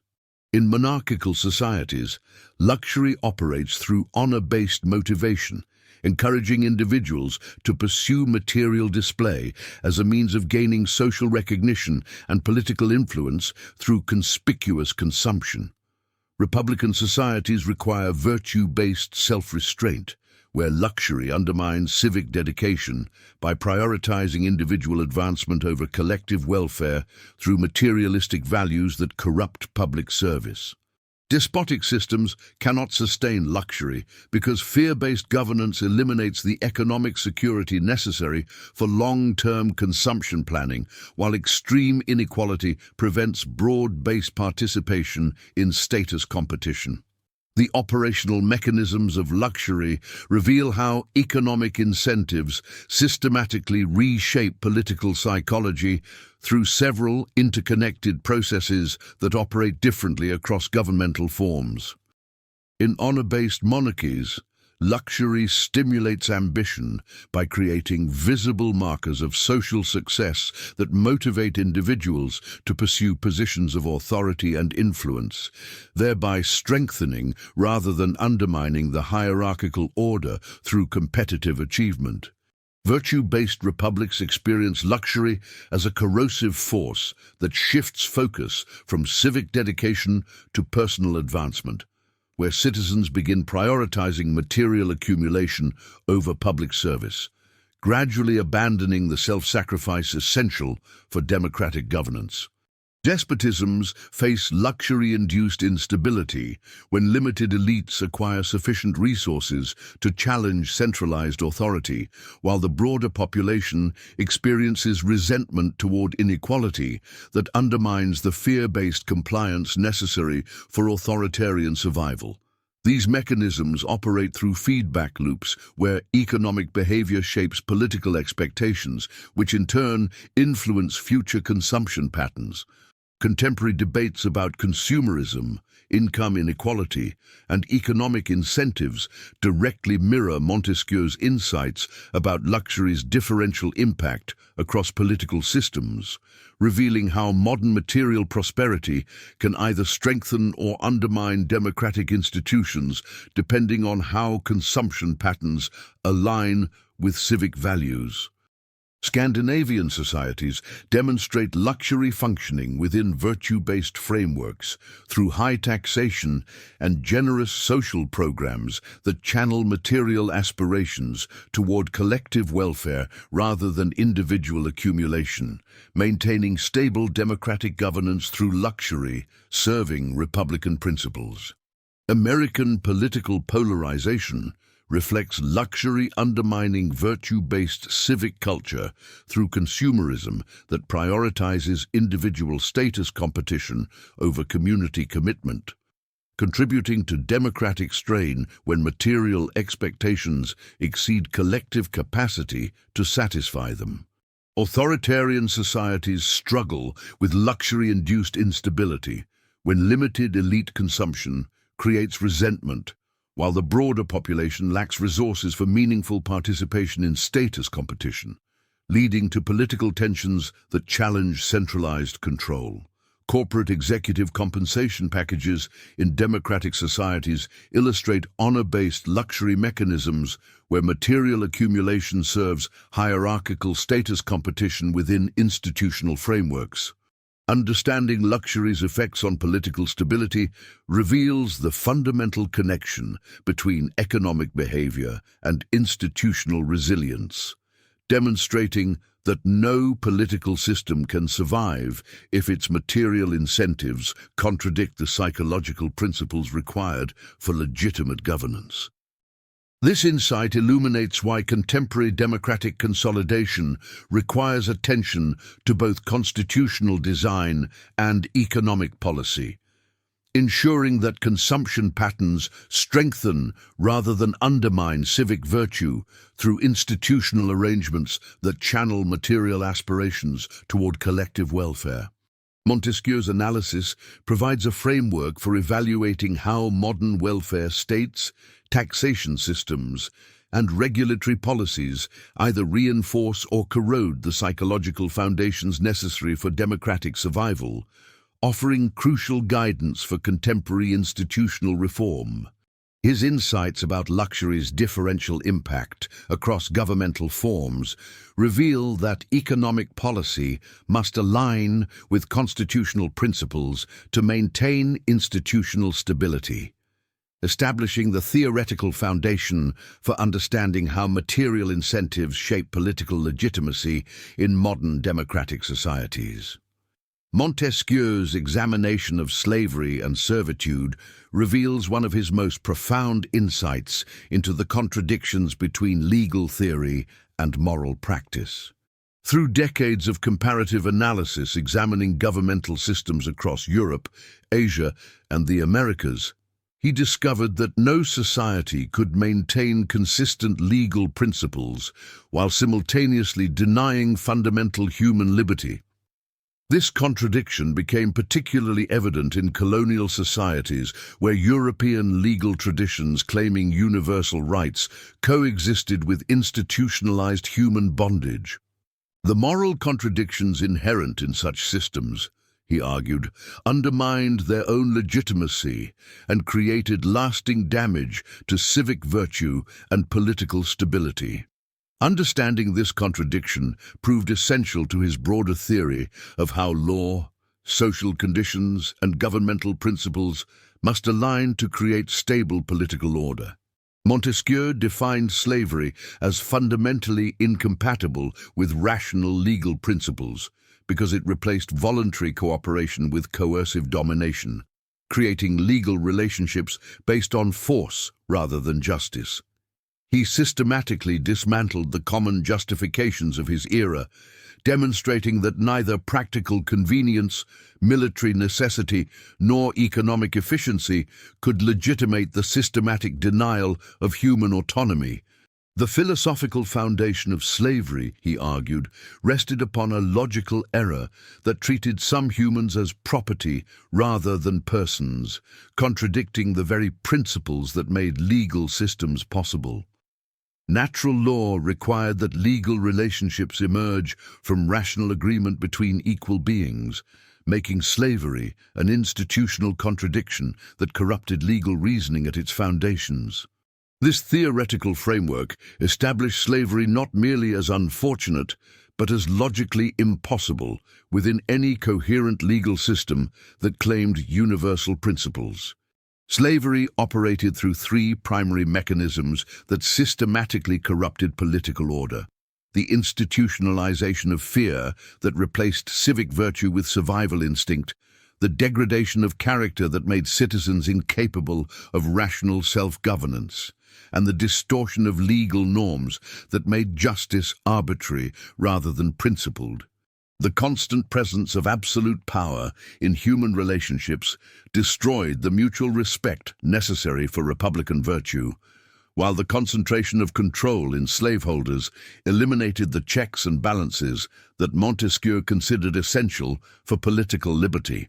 These mechanisms created cascading effects throughout entire societies, undermining commercial relationships based on trust, political institutions requiring citizen participation, and legal systems depending on equal treatment before the law. The institutionalization of domination fundamentally altered the psychological foundations necessary for healthy political communities, making stable liberty impossible regardless of constitutional arrangements. Contemporary human rights discourse continues to build directly upon Montesquieu's early analysis of legal contradictions in systems of forced labor. Modern abolition movements, international criminal law, and constitutional protections against forced servitude all reflect his insight that certain practices are inherently incompatible with coherent legal systems. Contemporary cases of labor trafficking, debt bondage, and modern forms of servitude demonstrate how his analysis remains relevant to identifying and addressing systemic legal contradictions in contemporary contexts. The United Nations, Universal Declaration of Human Rights, and subsequent international conventions prohibiting slavery implicitly adopt his framework that fundamental human liberty forms the necessary foundation for legitimate legal authority. Contemporary debates about human trafficking, forced labor in global supply chains, and the legal status of migrants in situations of dependence all reflect the same contradictions Montesquieu identified in 18th-century colonial societies. This analysis of slavery's legal contradictions illuminates how Montesquieu connected universal moral principles with practical political requirements, establishing the theoretical foundation for later liberal thought that would challenge systems of hereditary inequality across European societies. His demonstration that slavery corrupted not only individual character but entire political systems provided intellectual ammunition for later democratic movements that linked personal liberty with civic responsibility. The theoretical framework he developed, showing how systematic denial of human autonomy undermined political legitimacy, became central to Enlightenment critiques of absolute monarchy and aristocratic privilege.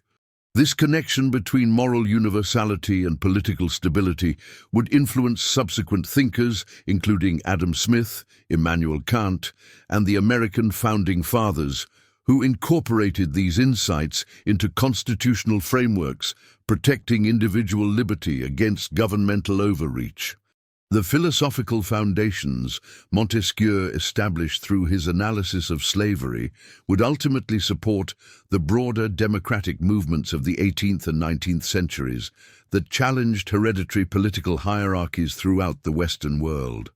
Montesquieu's analysis of despotism's psychological foundations reveals that authoritarian control operates most effectively through systematic social isolation rather than mere physical coercion. Building upon his earlier identification of fear as the governing principle of despotic regimes, Montesquieu discovered that isolation creates the conditions where arbitrary rule becomes both psychologically possible and practically sustainable. This insight emerged from his comparative studies showing that identical governmental structures function very differently, depending on whether citizens possess networks of mutual support or exist as fragmented, atomized individuals dependent solely on state authority.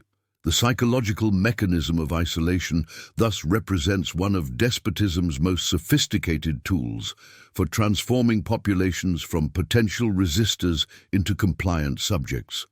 Montesquieu defined isolation as the systematic fragmentation of social bonds that prevent collective action, resist arbitrary commands, and challenge concentrated power structures.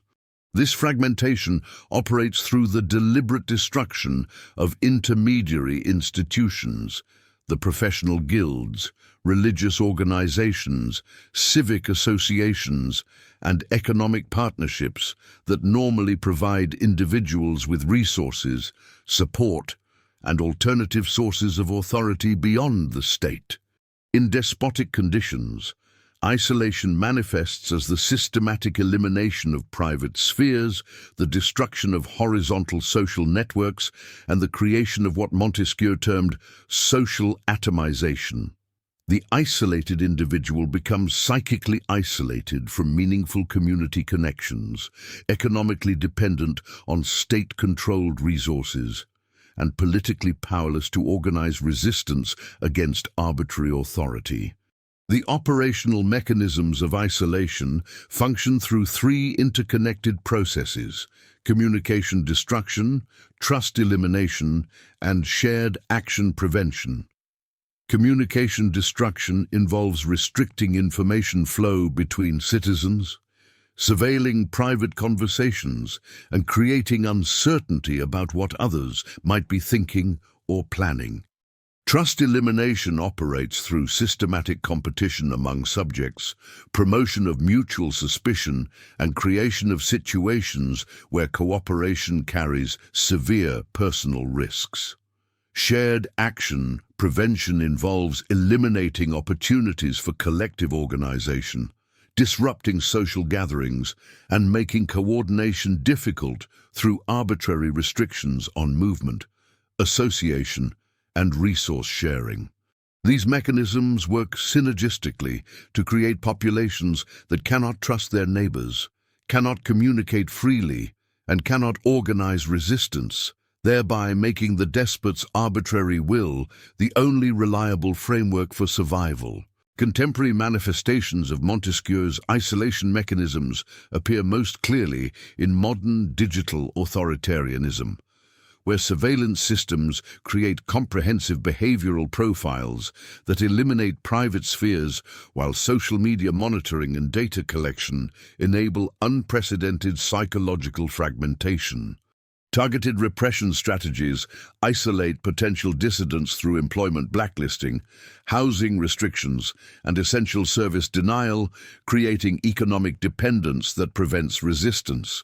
Information control through language restrictions, educational censorship, and media dominance eliminates alternative narratives while creating confusion about objective reality.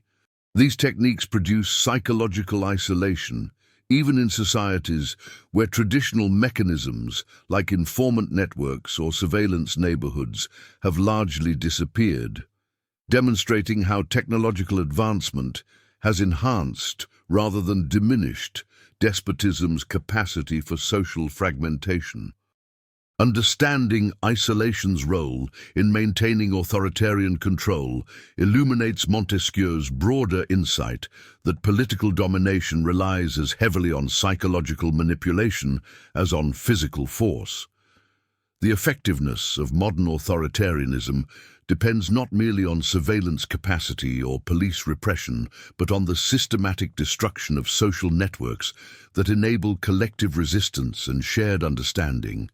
This psychological dimension of despotism explains why some authoritarian systems remain stable for decades despite lacking traditional coercive capabilities, and why democratic movements often succeed only when they rebuild social trust and organizational capacity. Montesquieu's isolation theory thus provides essential analytical tools for understanding contemporary challenges to political liberty, particularly in societies where digital technologies can enhance authoritarian control through precisely targeted social fragmentation rather than broad-scale repression. Montesquieu's analysis of taxation reveals one of the most sophisticated understanding of how financial policy becomes a fundamental instrument of political legitimacy in constitutional government.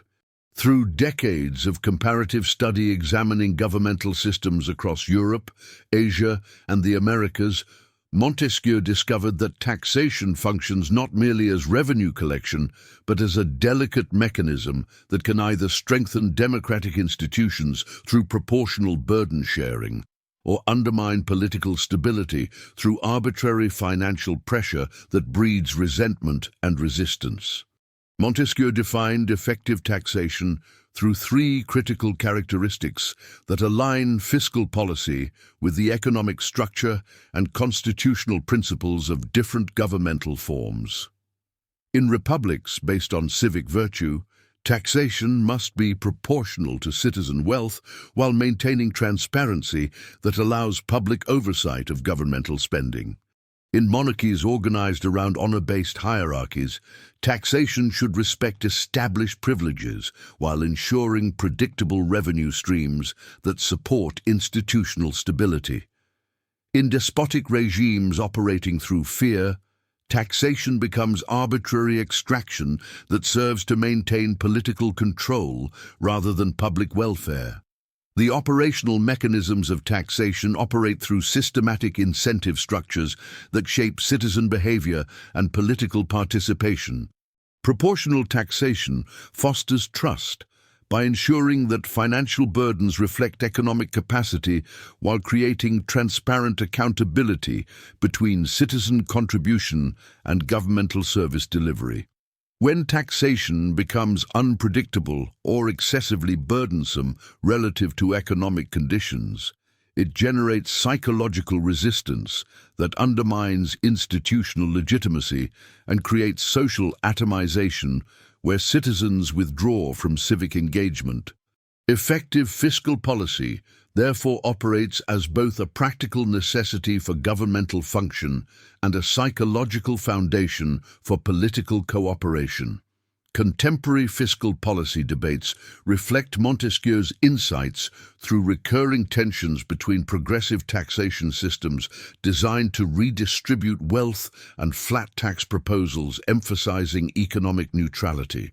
Modern welfare states, implementing high taxation for comprehensive public services, demonstrate Montesquieu's principle that financial policies must align with the underlying social character of the political community.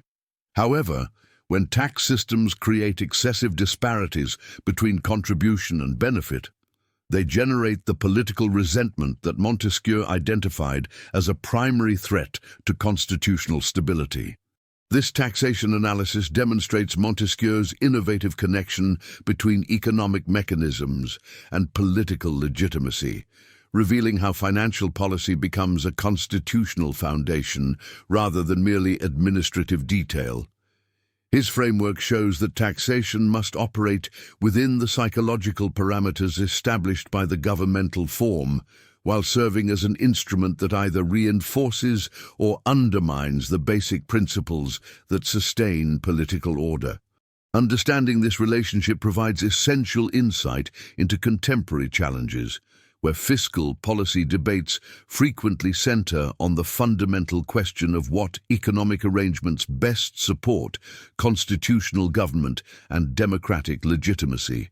Montesquieu's insights into constitutional democracy represent perhaps the most significant practical legacy of his political philosophy, transforming theoretical analysis into institutional blueprints that continue shaping democratic governance worldwide.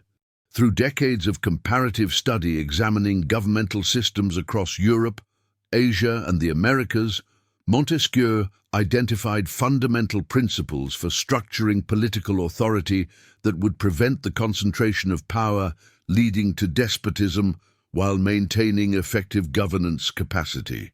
His separation of powers framework provided the intellectual architecture for constitutional design, moving beyond abstract political theory to concrete institutional mechanisms that could be implemented across diverse societies. This transition from theoretical analysis to practical application established constitutional democracy as a viable alternative to monarchical and despotic forms of government. The theoretical framework underlying Montesquieu's constitutional democracy rests upon three interconnected principles: distributed authority, institutional interdependence, and legal predictability that together create safeguards against governmental overreach while preserving state capacity.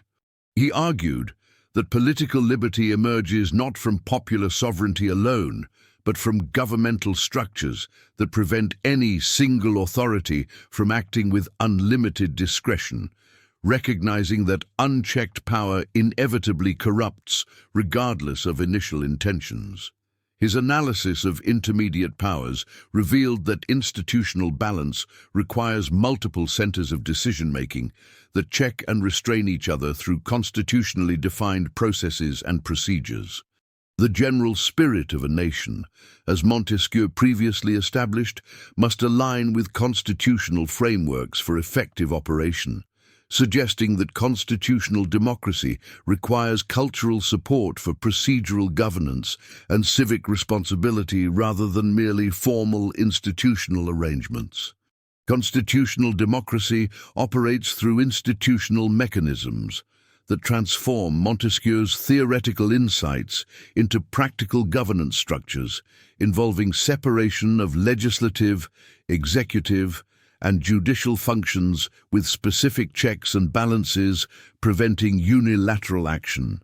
Constitutional courts exercise judicial review authority to invalidate governmental actions exceeding constitutional authority, while legislative bodies maintain appropriation powers controlling public resources that provide leverage over executive activities.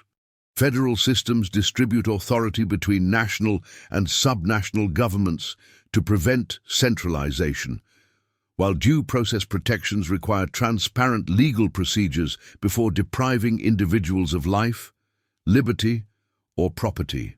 These operational mechanisms function through mutually reinforcing institutional relationships, where each branch possesses specific authorities that can counterbalance potential overreach by other branches, creating stability through structured interdependence rather than rigid separation. Contemporary constitutional democracy continues implementing Montesquieu's framework through various institutional adaptations addressing modern challenges, including executive aggrandizement through emergency powers, legislative delegation of broad authority to administrative agencies, and judicial politicization through partisan appointment processes. Digital governance represents new territories requiring constitutional adaptation, with social media platforms exercising quasi-governmental authority over information access and public discourse that may require constitutional regulation. Democratic movements worldwide draw from Montesquieu when designing institutions to prevent authoritarian drift, recognizing that constitutional safeguards must be culturally supported rather than merely formally established. These modern applications demonstrate how Montesquieu's separation of powers continues providing conceptual foundations for institutional design while requiring adaptation to contemporary technological and political realities. Understanding Montesquieu's constitutional democracy reveals the enduring relevance of his insight that institutional design must align with cultural and social conditions for successful implementation, suggesting that constitutional transplantation requires careful attention to local political cultures and civic traditions.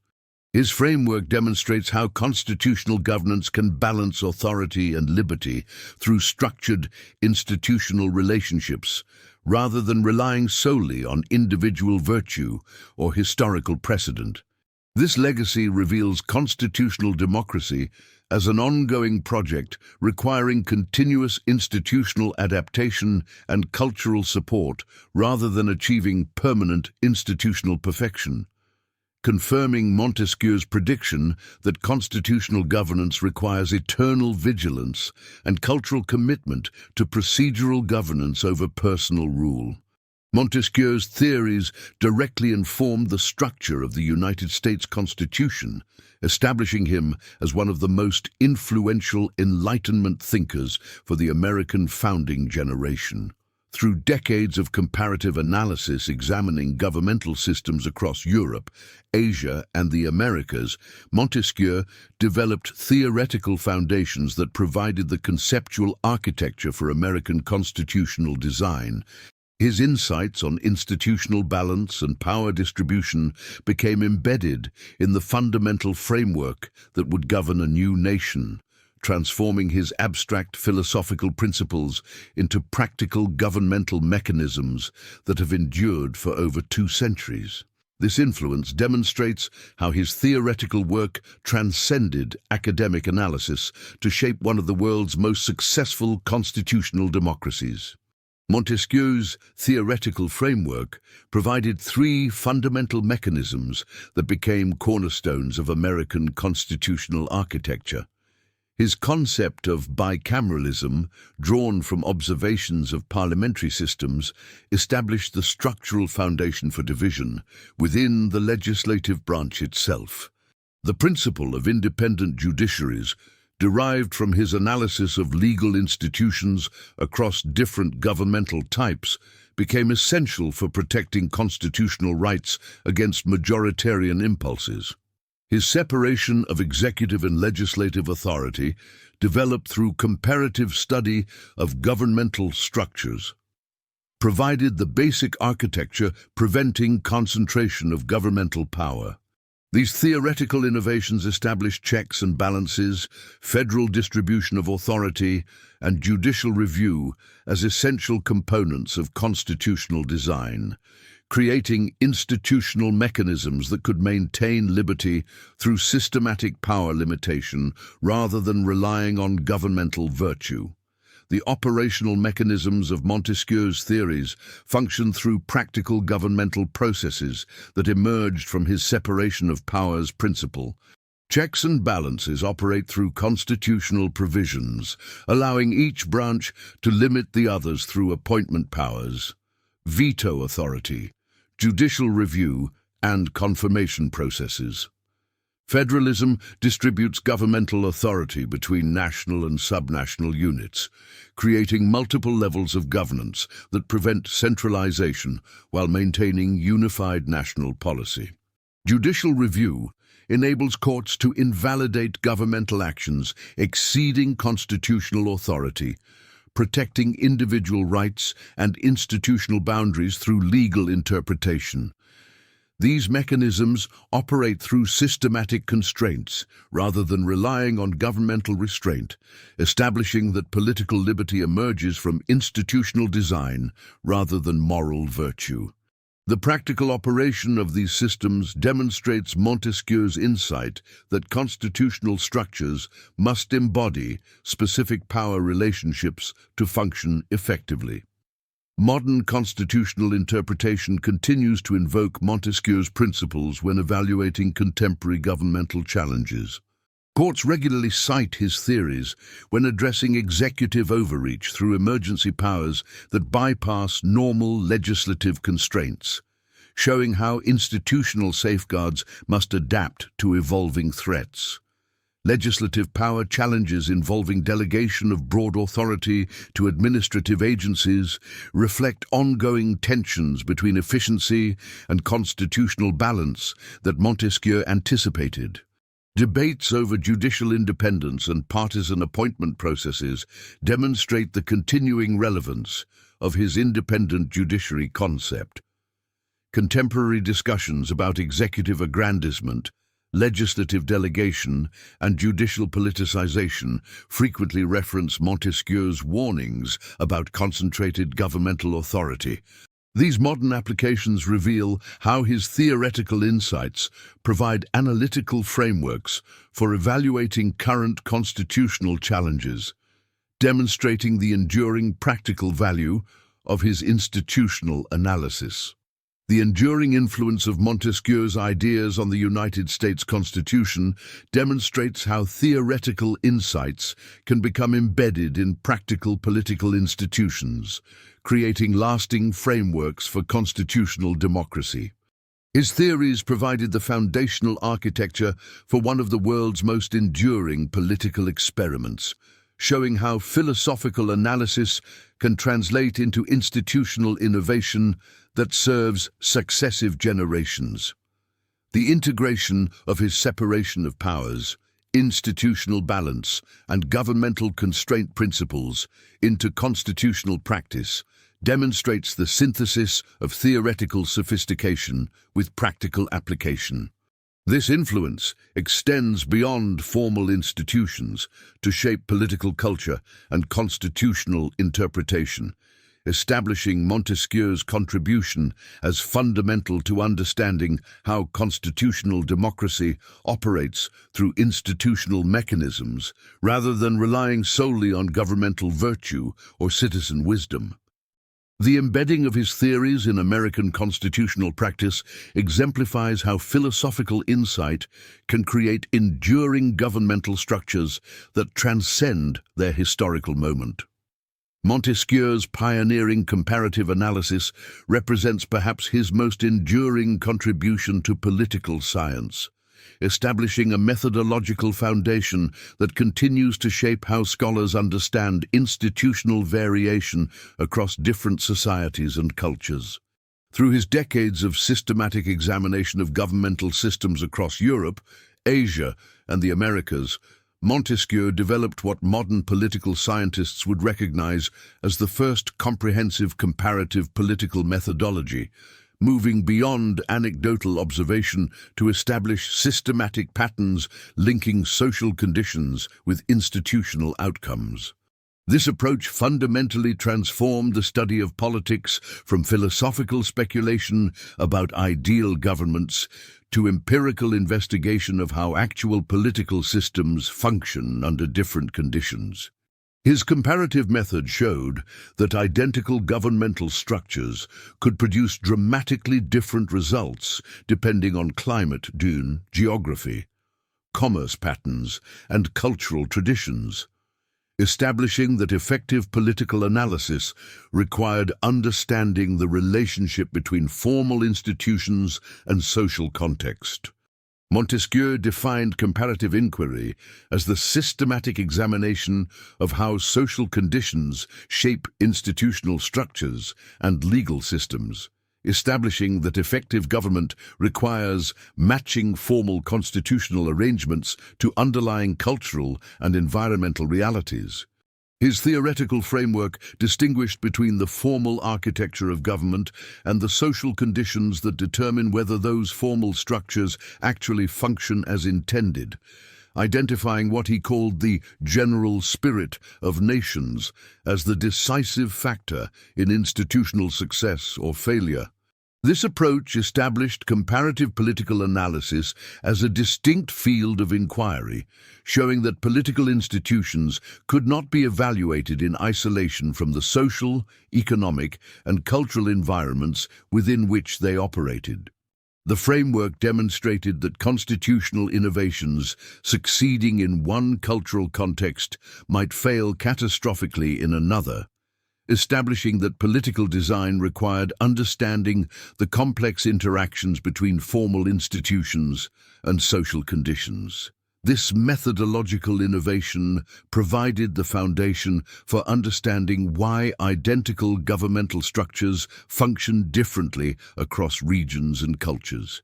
Montesquieu's comparative methodology operates today through systematic cross-national research on democratization, development, and governance quality, providing the theoretical foundation for modern political science research, examining why institutions function differently across societies. Contemporary scholars use his approach to explain institutional variation by analyzing how social conditions, cultural patterns, and economic structures influence the effectiveness of different governmental arrangements, establishing connections between environmental factors and political outcomes that mirror his climate theory analysis. The operational mechanisms involve examining identical constitutional arrangements across different cultural contexts to understand why formal institutions produce varying results. Studying how cultural traditions and social networks interact with formal government structures to shape actual political behavior. Modern comparative political analysis employs Montesquieu's insights about matching governmental structures to environmental, economic, and cultural conditions, showing how social trust, intermediary institutions, and civic traditions fundamentally determine whether formal constitutional arrangements actually function as designed. Contemporary scholars continue to use Montesquieu's comparative approach to explain why institutions function differently across regions and cultures, applying his methodological insights to analyze modern political phenomena, including democratic consolidation, authoritarian resilience, and institutional reform. Modern researchers examine how social conditions shape governmental effectiveness by studying identical constitutional structures across different cultural contexts, showing why certain democratic innovations succeed in some societies but fail catastrophically in others due to mismatches between formal institutions and social conditions. Contemporary applications include analyzing why constitutional arrangements designed to prevent executive aggrandizement sometimes fail in cultural contexts where populations expect strong centralized authority, examining how economic development patterns interact with political institutions to produce varying governmental performance across different societies, and studying how cultural factors influence the effectiveness of judicial review and courts across different legal traditions. These applications demonstrate Montesquieu's continuing relevance for understanding why political reforms succeed or fail, depending on their alignment with underlying social conditions and cultural expectations. Montesquieu's comparative legacy persists in the empirical study of political systems worldwide, establishing that effective institutional analysis requires understanding the complex relationships between formal government structures and the social, economic, and cultural conditions that determine their actual functioning. His methodological innovations continue to guide contemporary research on why constitutional democracies consolidate successfully in some societies while experiencing persistent instability in others. showing that formal institutional arrangements cannot be understood in isolation from their social context. This comparative approach remains essential for designing political institutions that can function effectively within specific cultural, economic, and environmental conditions, demonstrating that political science must be grounded in empirical understanding of how social conditions shape institutional outcomes. Montesquieu's comparative method thus provides the theoretical foundation for understanding why certain governmental structures succeed in particular contexts while failing in others, establishing that effective political analysis requires systematic examination of how social conditions interact with formal institutional arrangements to produce varying governmental performance across different societies and cultures. Montesquieu's analyses of despotism established one of the most prescient theoretical frameworks for understanding authoritarian consolidation, revealing patterns that would only manifest clearly in the 20th and 21st centuries. His systematic examination of fear-based governance across Asian and European empires provided empirical foundations for identifying universal characteristics of tyrannical systems that transcend cultural and historical contexts. Through decades of comparative analysis, examining governmental structures across continents, Montesquieu documented how despotic regimes systematically replicate identical mechanisms of control despite variations in formal institutions and cultural traditions. This analytical achievement represents perhaps his most remarkable predictive insight, as contemporary authoritarian movements consistently display the same fundamental patterns he identified over 2 centuries ago, demonstrating the enduring analytical power of his typological approach to political analysis. Montesquieu's theoretical framework identified 3 universal components of despotic consolidation that operate as interconnected mechanisms rather than isolated practices. Centralized force refers to the systematic concentration of coercive power within executive institutions, eliminating traditional constraints and competing centers of authority that might challenge governmental supremacy. Destroyed intermediaries encompass the deliberate destruction of civil society organizations, professional associations, religious institutions, and independent media that historically provided alternative sources of legitimacy and organization. Psychological manipulation operates through information control, surveillance systems, and arbitrary rule changes that create unpredictability and dependency, preventing subjects from developing independent judgment or collective resistance strategies. These components function synergistically, with each reinforcing the other's effectiveness in maintaining authoritarian control and preventing democratic restoration. Contemporary authoritarian regimes demonstrate these mechanisms through sophisticated coordination of technological surveillance, economic coercion, and information manipulation that transforms Montesquieu's classical patterns into modern manifestations. Social media monitoring platforms create behavioral profiles that eliminate private spheres while identifying potential dissidents through algorithmic analysis of digital communications and movements. Economic dependence operates through control of employment opportunities, housing assignments, essential services, and credit systems that make resistance materially costly for ordinary citizens. Information warfare combines traditional censorship with active disinformation campaigns that discredit opposition figures, manipulate public opinion, and create confusion about factual reality. Arbitrary law enforcement generates unpredictability by criminalizing previously acceptable behaviors, reversing legal standards without notice, and punishing individuals for actions that were lawful under previous regulations, thereby preventing subjects from developing stable strategies for compliance or resistance. Contemporary political analysts systematically apply Montesquieu's diagnostic categories to assess democratic backsliding and predict authoritarian consolidation in established democracies facing institutional challenges. Electoral integrity assessments examine whether media manipulation, voter suppression tactics, and information warfare reflect centralized force concentration that undermines competitive democratic processes.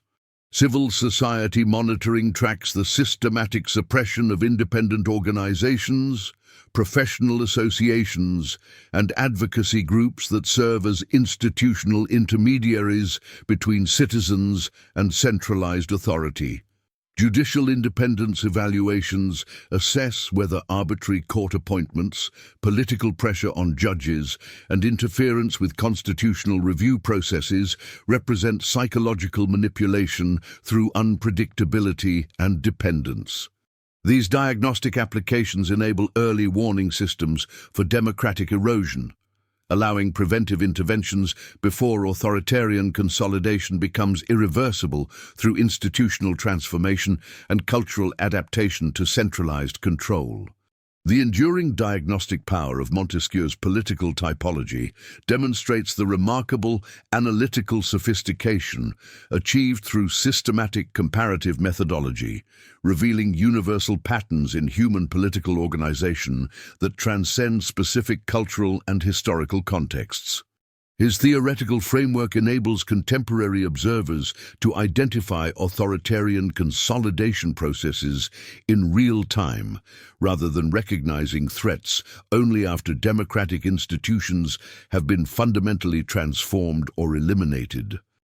This predictive capacity emerges from his fundamental insight that despotic mechanisms operate according to consistent patterns, regardless of technological sophistication, economic development, or cultural traditions, making his analytical approach particularly valuable for understanding how authoritarian movements adapt to contemporary conditions while maintaining classical control mechanisms.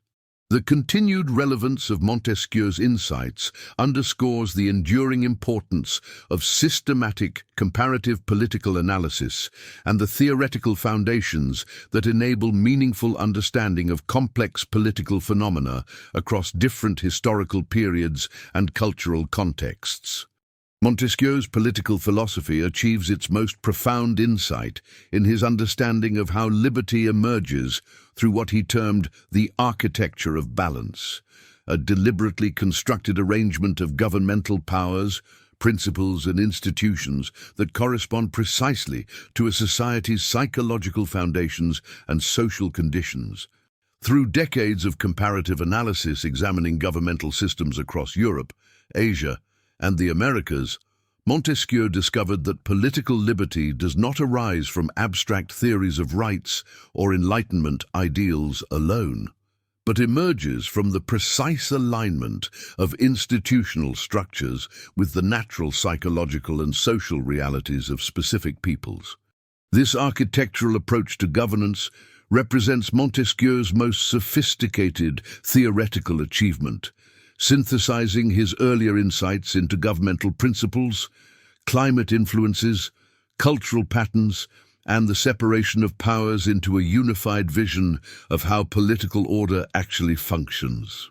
Unlike theoretical abstractions about natural rights or social contracts, Montesquieu's architectural balance provides a concrete framework for understanding why some governmental systems succeed while others collapse into despotism, regardless of their formal constitutional arrangements. Montesquieu defined this architectural balance as the deliberate arrangement of powers, principles, and institutions that reflect the nature of a given society, creating what he termed a government of laws rather than a government of men.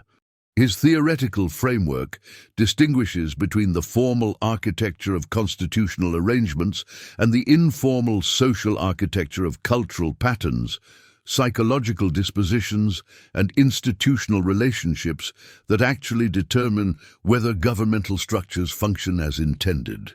This balance operates through three interconnected dimensions that Montesquieu identified. First, the balance of powers among governmental branches to prevent any single authority from dominating the political system. Second, the balance of principles corresponding to virtue, honor, and fear that psychologically motivate different forms of government. And third, the balance of social forces across intermediary institutions that distribute authority between citizens and centralized state power.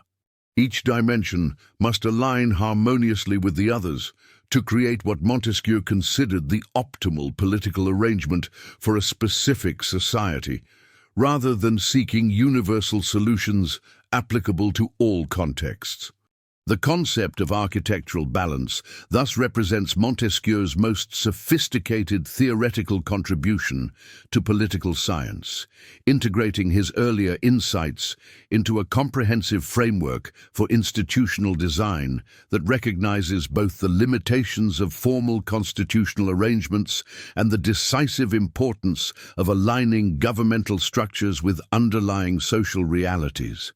This architectural balance functions through three specific mechanisms that Montesquieu identified in his comparative studies.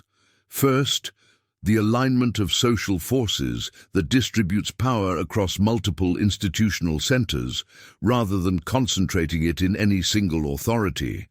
Second, the prevention of domination through what he termed power-stopping power, where each governmental branch possesses institutional capabilities to check the potential aggrandizement of others.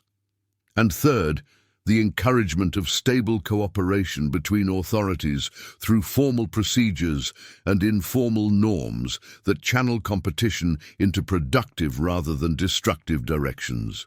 These mechanisms operate simultaneously across multiple levels of governmental interaction, from the formal separation between legislative, executive, and judicial functions to the informal social networks, intermediary institutions, and cultural expectations that shape how those formal structures actually function in practice.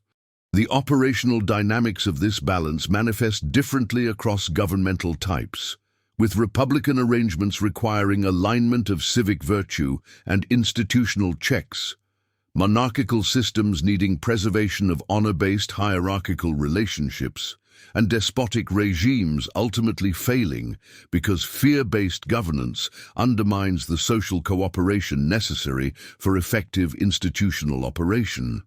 Understanding these operational mechanisms reveals why Montesquieu viewed his political theory as an analytical framework rather than a blueprint for universal application, explaining how different societies could achieve liberty through different institutional arrangements while maintaining similar levels of protection against authoritarian consolidation. Modern governance reform continues to apply Montesquieu's architectural balance when designing resilient institutions that adapt to cultural realities rather than attempting to transplant abstract constitutional models without consideration of local conditions. Contemporary institutional designers increasingly recognize that formal constitutional provisions succeed or fail based on their alignment with existing social networks, cultural patterns, and psychological expectations, mirroring Montesquieu's insight about the relationship between formal architecture and informal social foundations. Modern examples include federal systems distributing authority between national and subnational governments to prevent centralization in culturally diverse societies, judicial review systems adapted to different legal traditions while maintaining constitutional oversight, and international governance arrangements incorporating multiple institutional centers to balance power among nation-states with differing political cultures. Recent constitutional design initiatives in post-conflict societies increasingly emphasize building upon existing social structures rather than imposing entirely new institutional arrangements, reflecting Montesquieu's recognition that effective governance must harmonize with, rather than contradict established social patterns. These contemporary applications demonstrate the enduring relevance of Montesquieu's architectural approach, showing how his insights into the relationship between governmental forms and social conditions continue to inform practical institutional design across diverse political contexts, while maintaining his core insight about the importance of balancing powers, principles, and social forces to protect political liberty. This synthesis of empirical observation with philosophical principles reveals how Montesquieu constructed a unified theory of political order that integrated his insights into governmental principles, climate influences, cultural patterns, commercial relationships, and institutional arrangements into a comprehensive framework for understanding how liberty emerges through proper balance. Rather than developing separate theories for each dimension of political life, Montesquieu's architectural balance demonstrates how these elements interact systematically to create the conditions necessary for political liberty, explaining why identical constitutional arrangements produce different outcomes across varying social contexts. This integrated approach represents Montesquieu's most significant contribution to political philosophy, providing both analytical tools for understanding existing governmental systems and practical guidance for designing institutional arrangements that protect liberty while respecting cultural diversity. The enduring relevance of this synthesis lies in its recognition that political liberty depends not simply on abstract constitutional principles, but on the specific alignment of governmental structures with the psychological, social, and cultural realities of particular peoples. An insight that continues to inform contemporary debates about constitutional design, institutional reform, and the protection of political freedom in diverse societies around the world. Montesquieu's most profound insight emerges in understanding how political institutions cannot function as isolated mechanistic structures, but operate within complex webs of social, cultural, and economic interdependencies. His decades of comparative analysis across European, Asian, and American governmental systems revealed that identical constitutional arrangements produce radically different outcomes depending on underlying social conditions, cultural patterns, and collective psychological dispositions. This holistic perspective transforms political analysis from studying formal governmental structures to understanding dynamic systems where law, custom, geography, and social psychology continuously interact and reshape institutional effectiveness. The theoretical framework of interdependence rests upon what Montesquieu termed the reciprocal shaping of fundamental social forces, where political institutions both shape and are shaped by the general spirit of nations, climate conditions, commercial patterns, and cultural traditions. These forces create interconnected feedback loops, where changes in one element systematically influence all others, establishing either reinforcing cycles that strengthen institutional stability or destructive patterns that undermine governmental legitimacy. The framework distinguishes between formal constitutional architecture and the social conditions that determine whether those formal structures actually function as intended, revealing how political liberty emerges only when institutional design aligns with underlying social realities. The operational mechanisms of interdependence operate through systematic feedback loops where governmental principles, educational systems, commercial relationships, and cultural values continuously reinforce or undermine each other. When virtue-based republics maintain civic education that prioritizes public service, when honor-based monarchies preserve hierarchical institutions that channel competitive energy constructively, and when commercial societies create economic interdependence that reduces conflict potential. These forces create mutually reinforcing stability. Conversely, when climate conditions undermine civic virtue, when luxury corrupts honor-based systems, or when commercial relationships create excessive inequality, these mechanisms generate reinforcing cycles of political decline and institutional dysfunction. Contemporary political science demonstrates Montesquieu's enduring relevance through interdisciplinary approaches that analyze political outcomes through multiple analytical lenses simultaneously. Modern research on democratization examines how economic inequality, ethnic diversity, cultural values, and institutional design interact to determine success or failure of democratic consolidation.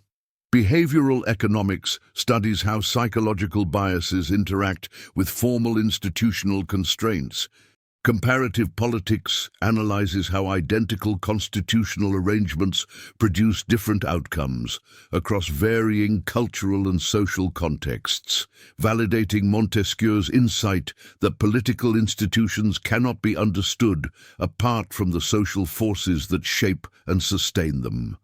Understanding this interdependence reveals Montesquieu's enduring contribution to systemic political thinking, establishing foundational principles for contemporary interdisciplinary analysis that views political institutions as components of larger social systems rather than isolated technical arrangements.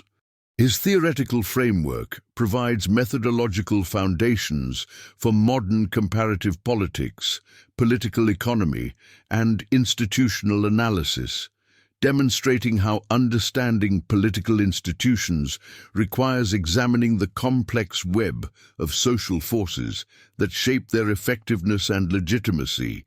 This systemic perspective continues to inform contemporary debates about constitutional design, democratic consolidation, and institutional reform across diverse political contexts worldwide.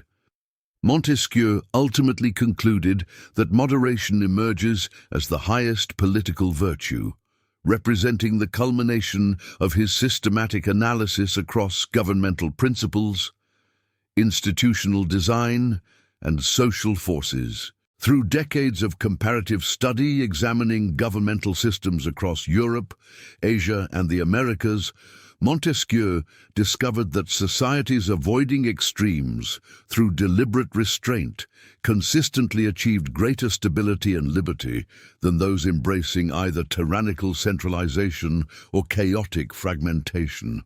This insight transcends his earlier analysis of governmental principles, virtue, honor, and fear, by revealing how each principle must be moderated through institutional mechanisms to prevent corruption and maintain political order. The theoretical framework of Montesquieu's moderation principle defines it as the conscious limitation of power through three interconnected mechanisms: institutional design that creates constitutional constraints, cultural patterns that discourage authoritarian appeals, and individual habits of self-governance that prevent political extremism. Unlike authoritarian centralization that concentrates power without limit, moderation creates what Montesquieu termed constitutional restraint, deliberate barriers preventing governmental overreach through structural design rather than mere good intentions. This philosophy emerges from his understanding that every governmental form contains inherent tendencies toward corruption. Virtue-based republics drift toward factionalism, honor-based monarchies toward aristocratic capture, and fear-based despotisms toward paranoid fragmentation. Moderation serves as the corrective mechanism that channels these natural tendencies toward constructive rather than destructive outcomes. Moderation operates through operational mechanisms that actively distribute authority and encourage compromise while tempering political passions through institutional friction. The separation of powers functions as moderation's primary institutional mechanism, creating deliberate inefficiencies that prevent rapid governmental action while requiring consensus across different branches representing distinct social interests. Intermediate powers, the guilds, religious institutions, professional associations, and civil society organizations that Montesquieu identified as essential buffers operate as moderation mechanisms by providing alternative authority centers that prevent complete governmental dominance. Cultural moderation emerges through education systems that cultivate critical thinking and civic responsibility rather than blind obedience or revolutionary zeal, while economic moderation operates through commercial relationships that create mutual dependence and reduce conflict incentives. Contemporary applications of Montesquieu's moderation philosophy appear in modern democratic reforms, emphasizing institutional balance over efficient governance, with examples including federal systems distributing authority between national and local governments, judicial review systems providing constitutional oversight, and legislative procedures requiring supermajorities for significant policy changes. Modern political movements advocating for polarization reduction through ranked choice voting systems, bipartisan coalitions, and deliberative forums embody Montesquieu's insight that democratic stability requires structural mechanisms preventing majoritarian tyranny.